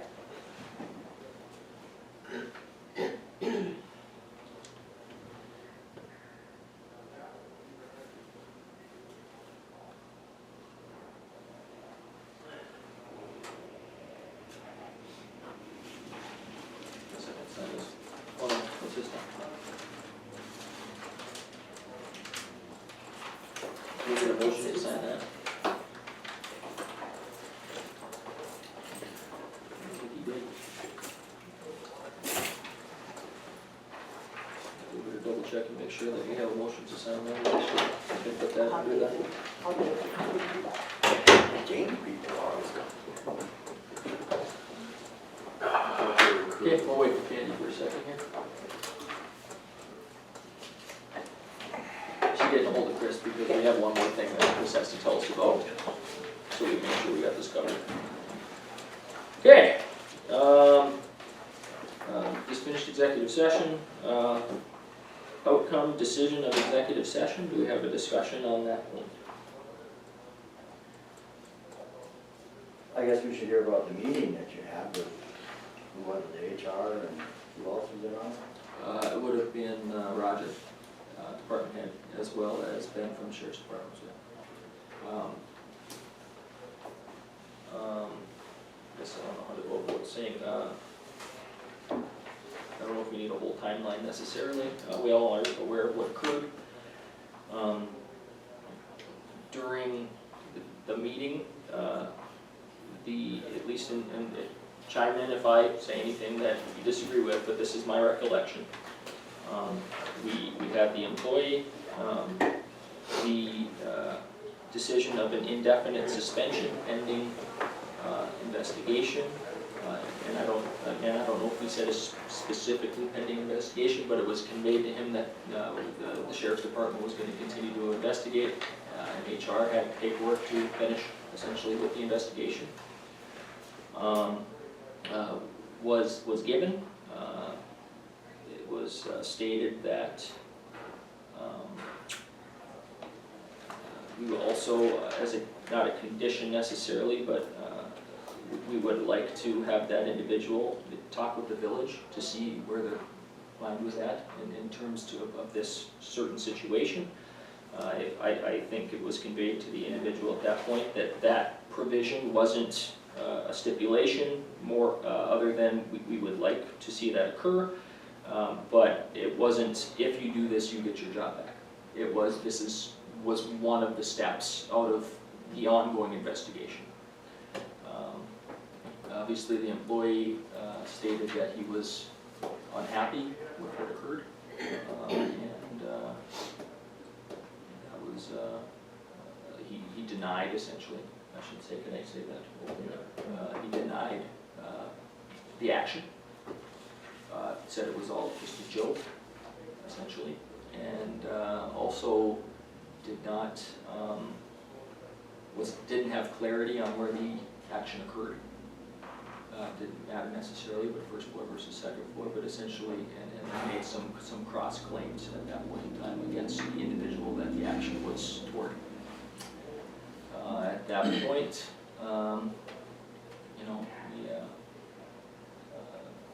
we gave him information to talk to the village,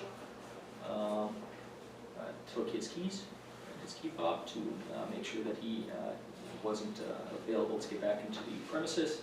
Stated that he obviously, with an indefinite suspension, was not allowed in the courthouse or on any county property. And Deputy Myron escorted him out of the building at that point in time, and that's where we are at from that portion of it. Anything to add, I guess?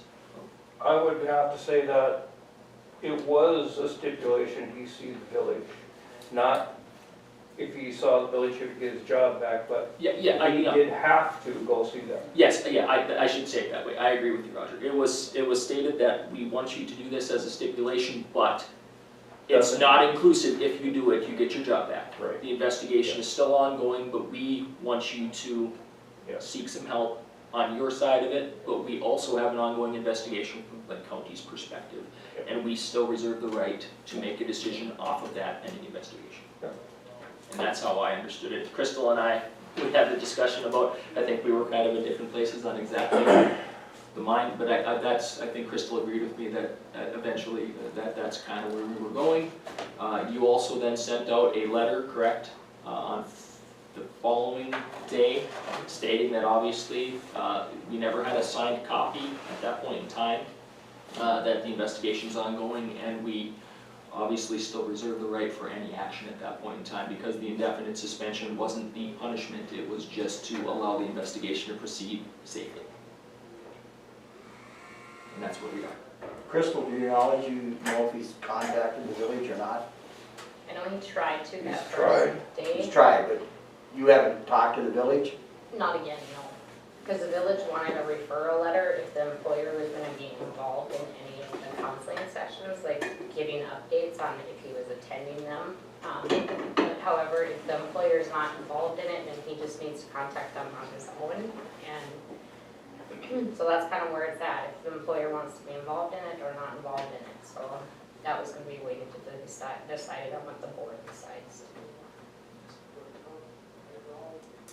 So you're telling me then that the village wants to know if we're involved in it, the commission, or? Yeah, so depending on what action is taken with them, if we do a written warning, if that's where we're at, then we would get that over to the village along with the referral letter to state what exactly had happened and that we want involvement in the progress.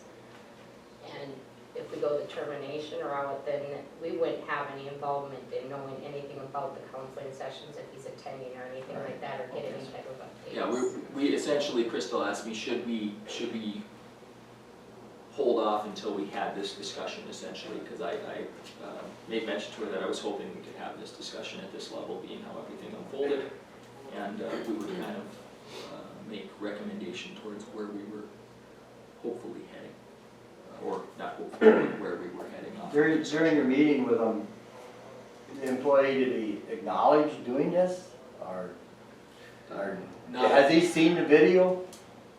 No, I don't think so. Well, I think Yeah. he's. He didn't acknowledge doing this twice? Not, I guess you guys can state to it, but he initially, at least in my opinion, said I didn't do anything. At that point, when it was pressed that obviously there is footage showing you doing it, he then said, well, I was just joking at that point. But previous to that, he would not admit any wrongdoing, or that it even occurred. I guess when I had talked to him outside Tuesday, and I had said something about the box. I didn't know anything about the basement at that time. I just said with the box outside, he goes, well, yeah, he felt there was nothing in it. Well, you can't be doing things like that. But yes, I would have to agree, in the basement, when we were with him talking, he basically said, well, either I didn't do it or it was nothing. I guess he probably did say I didn't do it. He felt it was nothing at any rate. Yeah, I can't discern essentially where he was, but he essentially said, I did nothing, and then, well, I did something, but it wasn't a big deal. At least that's how I recall it. Yeah. Do you have something to add, Carrie? I would just indicate that at least the documentation, you should have a documentation about your discussion to give to Crystal or to have with Crystal. Crystal will have the one from the meeting, and then Adam, since you were present, I would say you should probably document your recollections of the meeting, and then once those pieces are documented, and your overall investigative piece of what was alleged to have occurred and what you found, that should all be compiled, and then look to the decision at that point.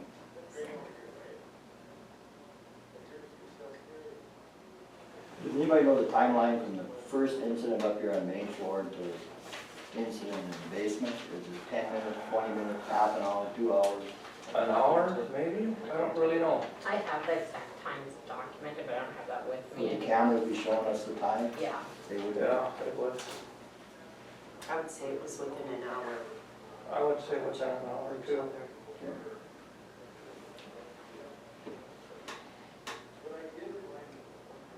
So I guess we can continue, it sounds like to me, legal counsel is saying we should allow the investigation to finish, get the proper documentation in line before any final decision is made.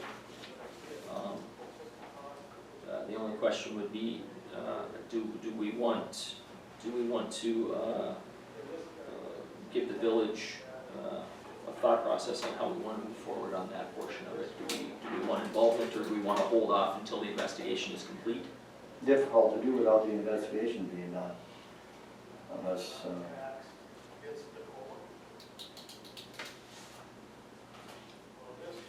this is not acceptable behavior in the workplace. It's not. No. for everybody in the room, I just seen the footage this morning, so.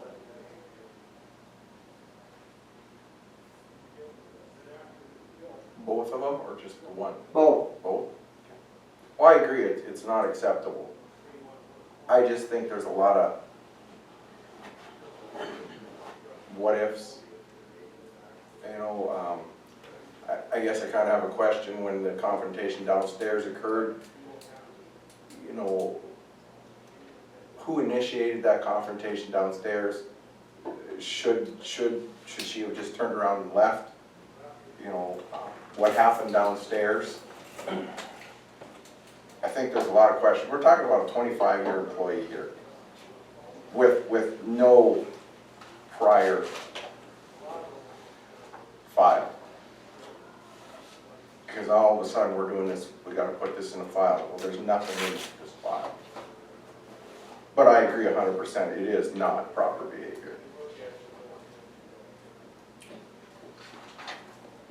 And I'm not so sure if he knows what proper behavior is.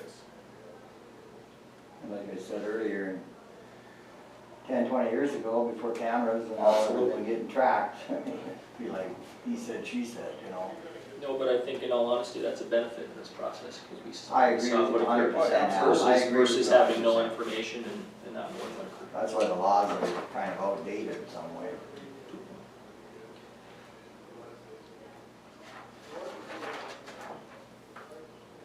Okay, But I think Roger should have been, you know, contacted immediately. I mean, I understand that she went down to talk to Roger, but then at that point, you know, the conflict downstairs could have been resolved had she turned around and left. I don't know. And before though, she talked to Scott downstairs, she did talk to me. And Between the first incident, between the second? first and second, Oh, second, okay. yeah, I she did not call know me. that. yes. And I said, I'd seen the video, and I said, and I'm really positive, I did tell her I would talk to Scott, and I did talk to Scott outside. Like I said, I did not know the basement thing had even occurred when I talked to Scott outside. So,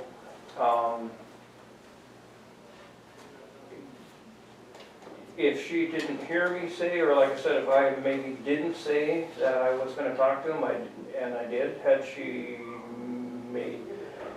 really was sure I was gonna talk to him, she may not have gone down to confront him. But that's here nor there. I'm pretty sure she didn't go down to confront.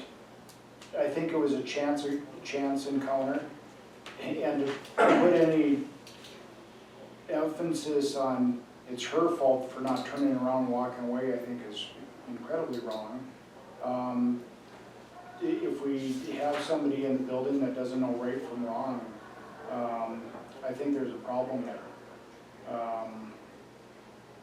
And yeah, there's a lot of wrongs in this whole situation, and yeah. But to point fingers at the victim, I won't be a part of that. I'm not pointing fingers at the victim. I want to hear both sides of the stories. Well, let's go this route then. What's the goals of the investigation then, Crystal? I mean, what do you feel they should be? Try to come to a conclusion, or, you know, what do you think is gonna, how long will it take you to get to this situation, or get an answer?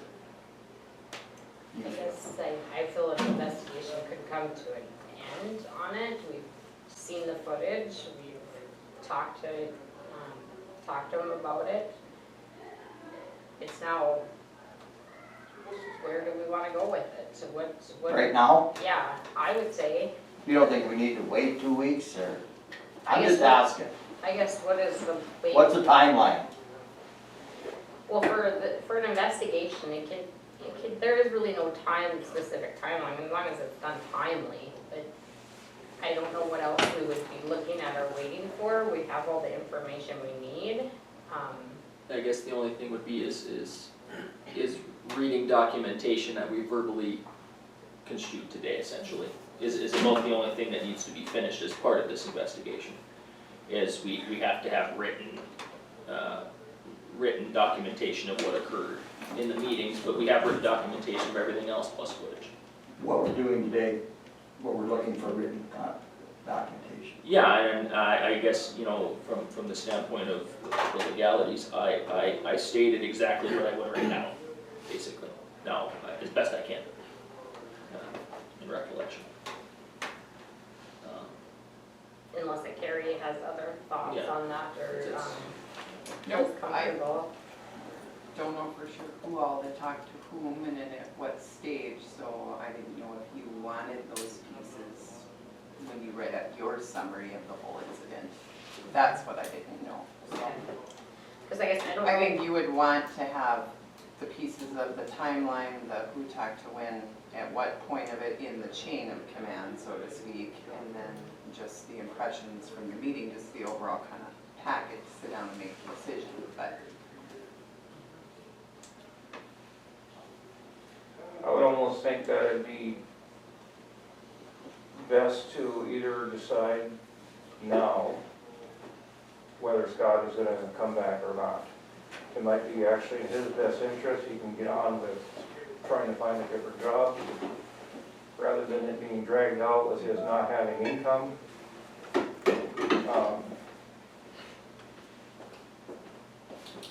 And actually, it might be in his best interest that he doesn't come back. Let me ask you this question then, Roger. Do you want to do it or you want the commission to do it? To fire him? You know what we're talking about. Yeah, I'll tell him. You'll tell Sure. them? Okay. I'll make a motion and we leave it with Roger. Second. Okay, so he's making the decision, or he knows what the decision is? He's making the decision, right? He's making a decision to fire or not fire him? I think you know what the commission wants, right? You want him gone? Yes. Or do you want the commission to make the vote? Well, I think technically you ought to make the vote. Okay, I'll make the Yes. motion that we fire Scott Hoffman. Okay, we have a motion, do we have a second? Second. We have a second. Further discussion? Hearing none, roll call please. Olson, Nay. Frith, Aye. Brown, Aye. Wakefield, Aye. Lightfon. Aye. Motion carries. You have a Roger? Thank you. All right. Thank you guys for everything. Okay. Visitors and delegations. Well, actually, can we do Chris first since Chris is here, so we call him back up? Thank you, Ross, I appreciate it. Okay, Chris, we have a couple things here that apparently I need to sign, so just so you have information before I sign something. Okay, oh, yes, Mitigation, plan stuff. yeah, that goes back in turn to what Daniel was proposing, was the hazard mitigation, basically stating that you at least make some meetings so we can get some of that in-kind money. And of course, the more merrier, of course, it helps out with the in-kind money. Okay, yeah, so this is just basically, this letter is stating that we will commit to the local match requirements and that we are planning on updating our plan. Yes, correct. Do we have a? Move to approve those. Okay. Second. You have a What are they motion for in? again? So it's basically just, it's to the state saying we're gonna do the mitigation plan. With this presentation we had, right? No, it doesn't mean we're hiring this guy, it just means that we plan on doing the mitigation plan and we will step forward with our local match from the state's dollars, is all we're stating. Okay, we have a motion and a second, further discussion, questions? Hearing none, all in favor, vote by saying aye. Aye. Aye. Pose same sign, motion carries. Okay, now we can move on to visitors and delegations, Rob. Thank you, Chris. Thanks, Chris, appreciate you coming back up. I shot Candy an email this morning just to kind of update. I don't know if she necessarily got it because it was a little close to 8, but just wanted to, I noticed that we were on the agenda for the city commission meeting last night, so I attended the city commission meeting last night, and they made action to where they're going to pay, we sent out our bills for the 911 contribution and the LEC contribution separately. They're going to pay a quarter of it. and then they'll reevaluate after another quarter, and so on and so forth through the year. And then once they get close to the $302,000 that they've budgeted for 2020, at that time, then they would consider whether or not they're gonna continue to pay that. So it was just something I wanted to share, make sure that the information was, that Ramsey County was aware of it, because there was some comments specific to Ramsey County that said that they'll pay 100% of it, and so, maybe that's, They said that? yeah, that was it, The city said that? yeah. That we're gonna cover if they don't cover? Is that what they're Yeah, but- insinuating? You were there. Well, I don't, You were there? yeah, I was at the meeting, because I saw that we were on the agenda, so I went. So, They said Ramsey County pay 100% of the 911? Well, it'd be that if Ramsey County is gonna take it over, then Ramsey County would just take it over. That's what they want? I don't know that that's what they want. are they? You want me to ask them that question? And when it came up last night, I even told them, I said that this is a conversation that's between the city and the county. You know, that I'm trying to put out a budget that we need to be able to sustain our operations at a standard level. And it's a conversation that's between the city and the county, and you guys have had those conversations. So I don't. Okay, thank you for telling us. So they paid a quarter of the 302 then? No, so the 302, our total budget for the LEC was gonna be around 380 for them for the 2020. Yep. They approved their budget at 302, which is what it was for 19. And so they approved a quarter of just a lump sum portions of it. It doesn't include their incarceration fees. Okay, So so their they're- 380 included the incarceration fee. Right, right. So what was their portion of the lump sum up front? What was the bill you sent them? The total was gonna be around 46, 47,000 would be a quarter. So Okay. it was 190 some odd thousand. So they're paying 190? No, they're paying 40. Oh, so their portion, like when you sent us the 240, theirs was gonna be 190. Right, right, And then over the 190 is the incarcerations then? right. So they only paid a quarter of the bill that we just paid the full bill on for the Right. year. That was essentially the overrun fee or whatever you wanna call it. Right, right, And then they only paid a quarter of their 911 bill as well. yes. And the other counties also paid their bill entirely, correct? Towner, Except for Towner. Except for Towner. As far as I know, that's the anticipation. Yeah. The rest of them are meeting today, so I'm not sure if they've taken any different actions. Well, off of sitting in the back of the LEC meetings, I would assume that there wouldn't be any problems with Right. other counties. They all sounded like they had no Yeah. problems. Right. Yeah, I would assume they're gonna pay the bill. I don't have no problem with the city, but I thought they'd step up and say something, but. Oh, and There's that's only kind of- one of them there, wasn't there? Well, Yeah. and that's why I kind of, when I talked to them last night, because I was there that day, they allowed me to talk, and the way I explained it, that my understanding was that they were gonna pay this full upfront, and then that once their incarceration fees hit that 302 point, and that's where they would be looking at whether or not they're gonna continue to pay those. So the impression that I was given is different than the action that they took. And I asked them flat out, I was like, okay, what's your intentions now if you hit that 302? You know, are you gonna continue to pay for incarceration, or are you gonna go beyond that? And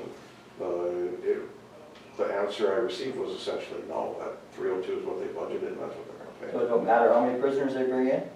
And that's where I think they wanna break this down to quarterly, so when they get to that third and fourth quarter, if they feel that their incarceration fees are gonna get to that 302, they wanna pay that quarter. So that it's not necessarily being short on the incarceration side, they'll continue to pay that, but they're Yeah, just but not paying. they're still not covering their shortfall.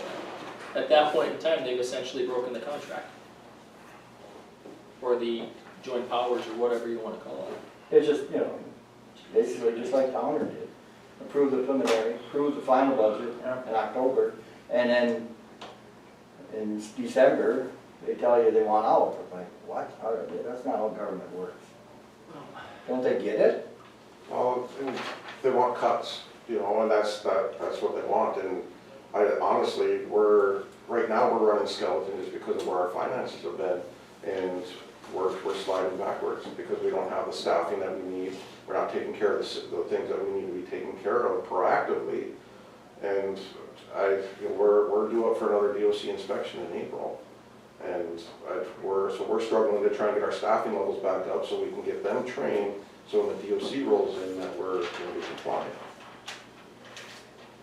Isn't that kind of how we got in trouble before, is operating on a bare minimum, That was one of the problems, Jeff. yeah, The first and biggest problem was the condition of that building. yeah. That was the biggest problem. That's the thing that perturbed Whirlinger worse than anything. It was a Because condition. him and me had a number of conversations about that. And it made him upset that this facility was in that shape. Well, with limited staffing, don't we put staff Absolutely. in safety perils? Right, absolutely. You know, and we're building our contract base again. You know, we've got 13 US Marshals in there, we're getting VIA in there, so we're dealing with also a little bit different level of offender, where our staff need to be properly trained to work with these offenders on a day-to-day basis. I think that, and I can't speak for the city commission, but I would assume that their, and I shouldn't assume anything probably, I would assume that their thought process is that if we build up that contract base, that the shortfall that we're projecting won't be there, and then they can save the money. I think is essentially what their thought process is, but in all honesty, I wholeheartedly disagree with that thought process. Because the building is still 40 years old, we still have work to do. So why wouldn't we want to build our general fund over there so we have some additional dollars to do the things that need to be done to keep the building not just at the baseline, but so we can make it a higher standard facility. I guess that's my mindset. I mean, I sat in and the LEC meetings are obviously open meetings.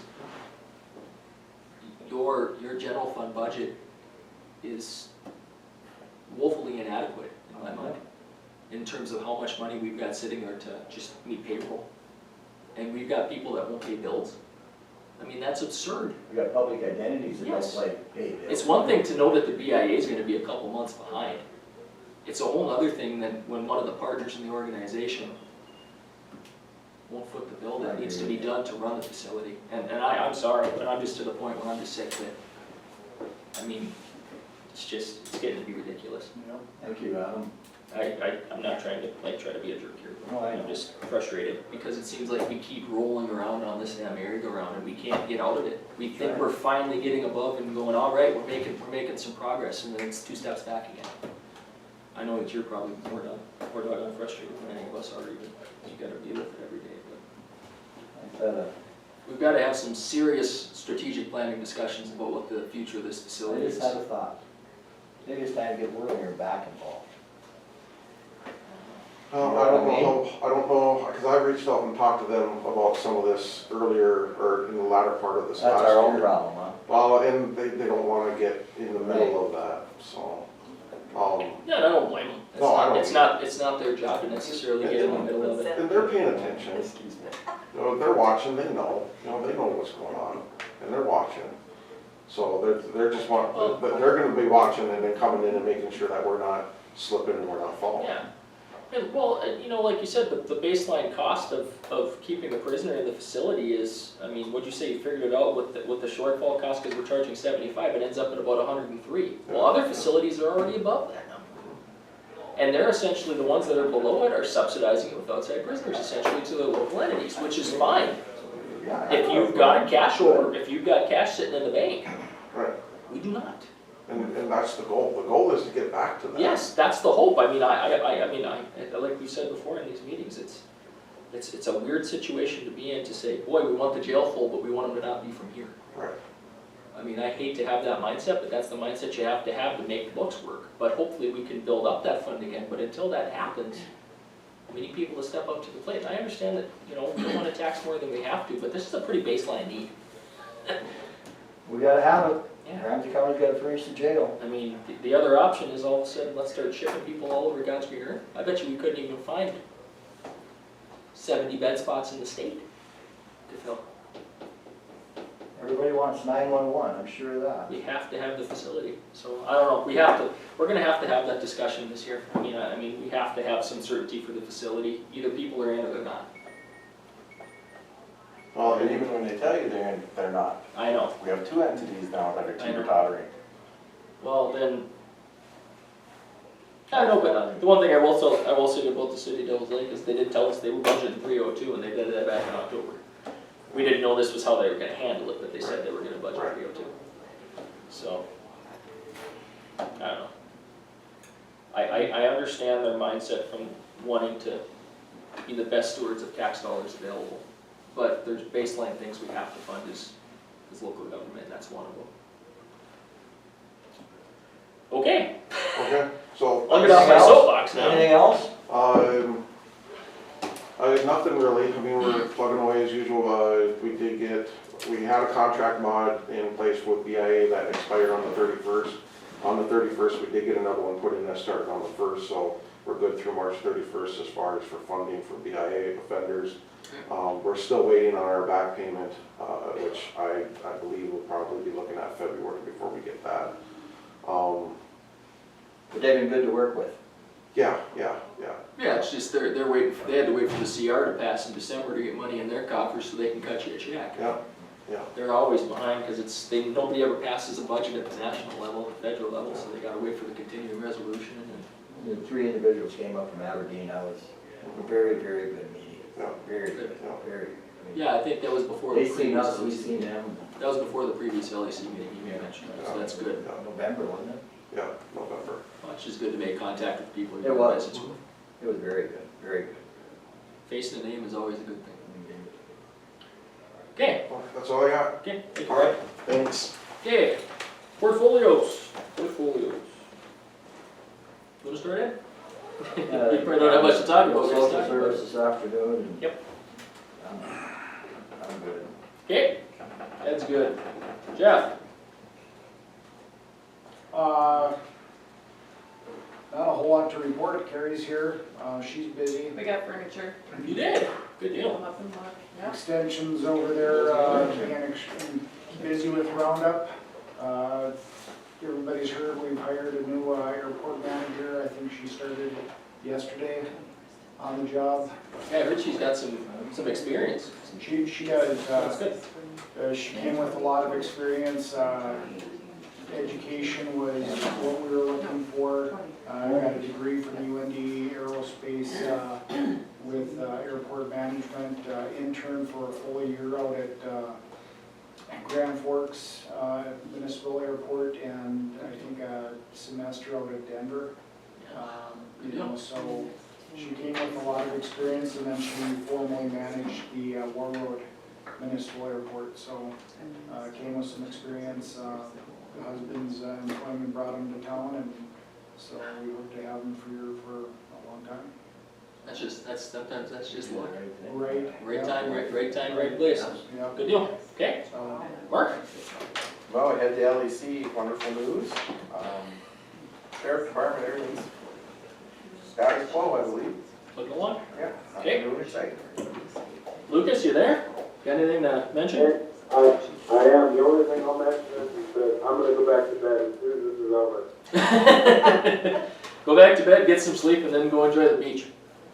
That's right. Okay, very good, thank you. From my perspective, the only thing I would mention is, first zone board meeting for social services today. It'll be interesting to see the dynamic. Everybody's in the room for the first time, so hopefully we can set up a good working relationship and get everything rolling. We will go through the process on how we will hire the new director, obviously Rhonda is the interim director, but how we will hire the director full-time, get that all set up, and then move forward there. Trying to think anything else. I don't think I have anything. I think that's it. Anything else for the good of the order? And a good Christmas. Yeah, Christmas was good, New Year's was good. Okay, hearing nothing, we are adjourned. Thanks, everyone.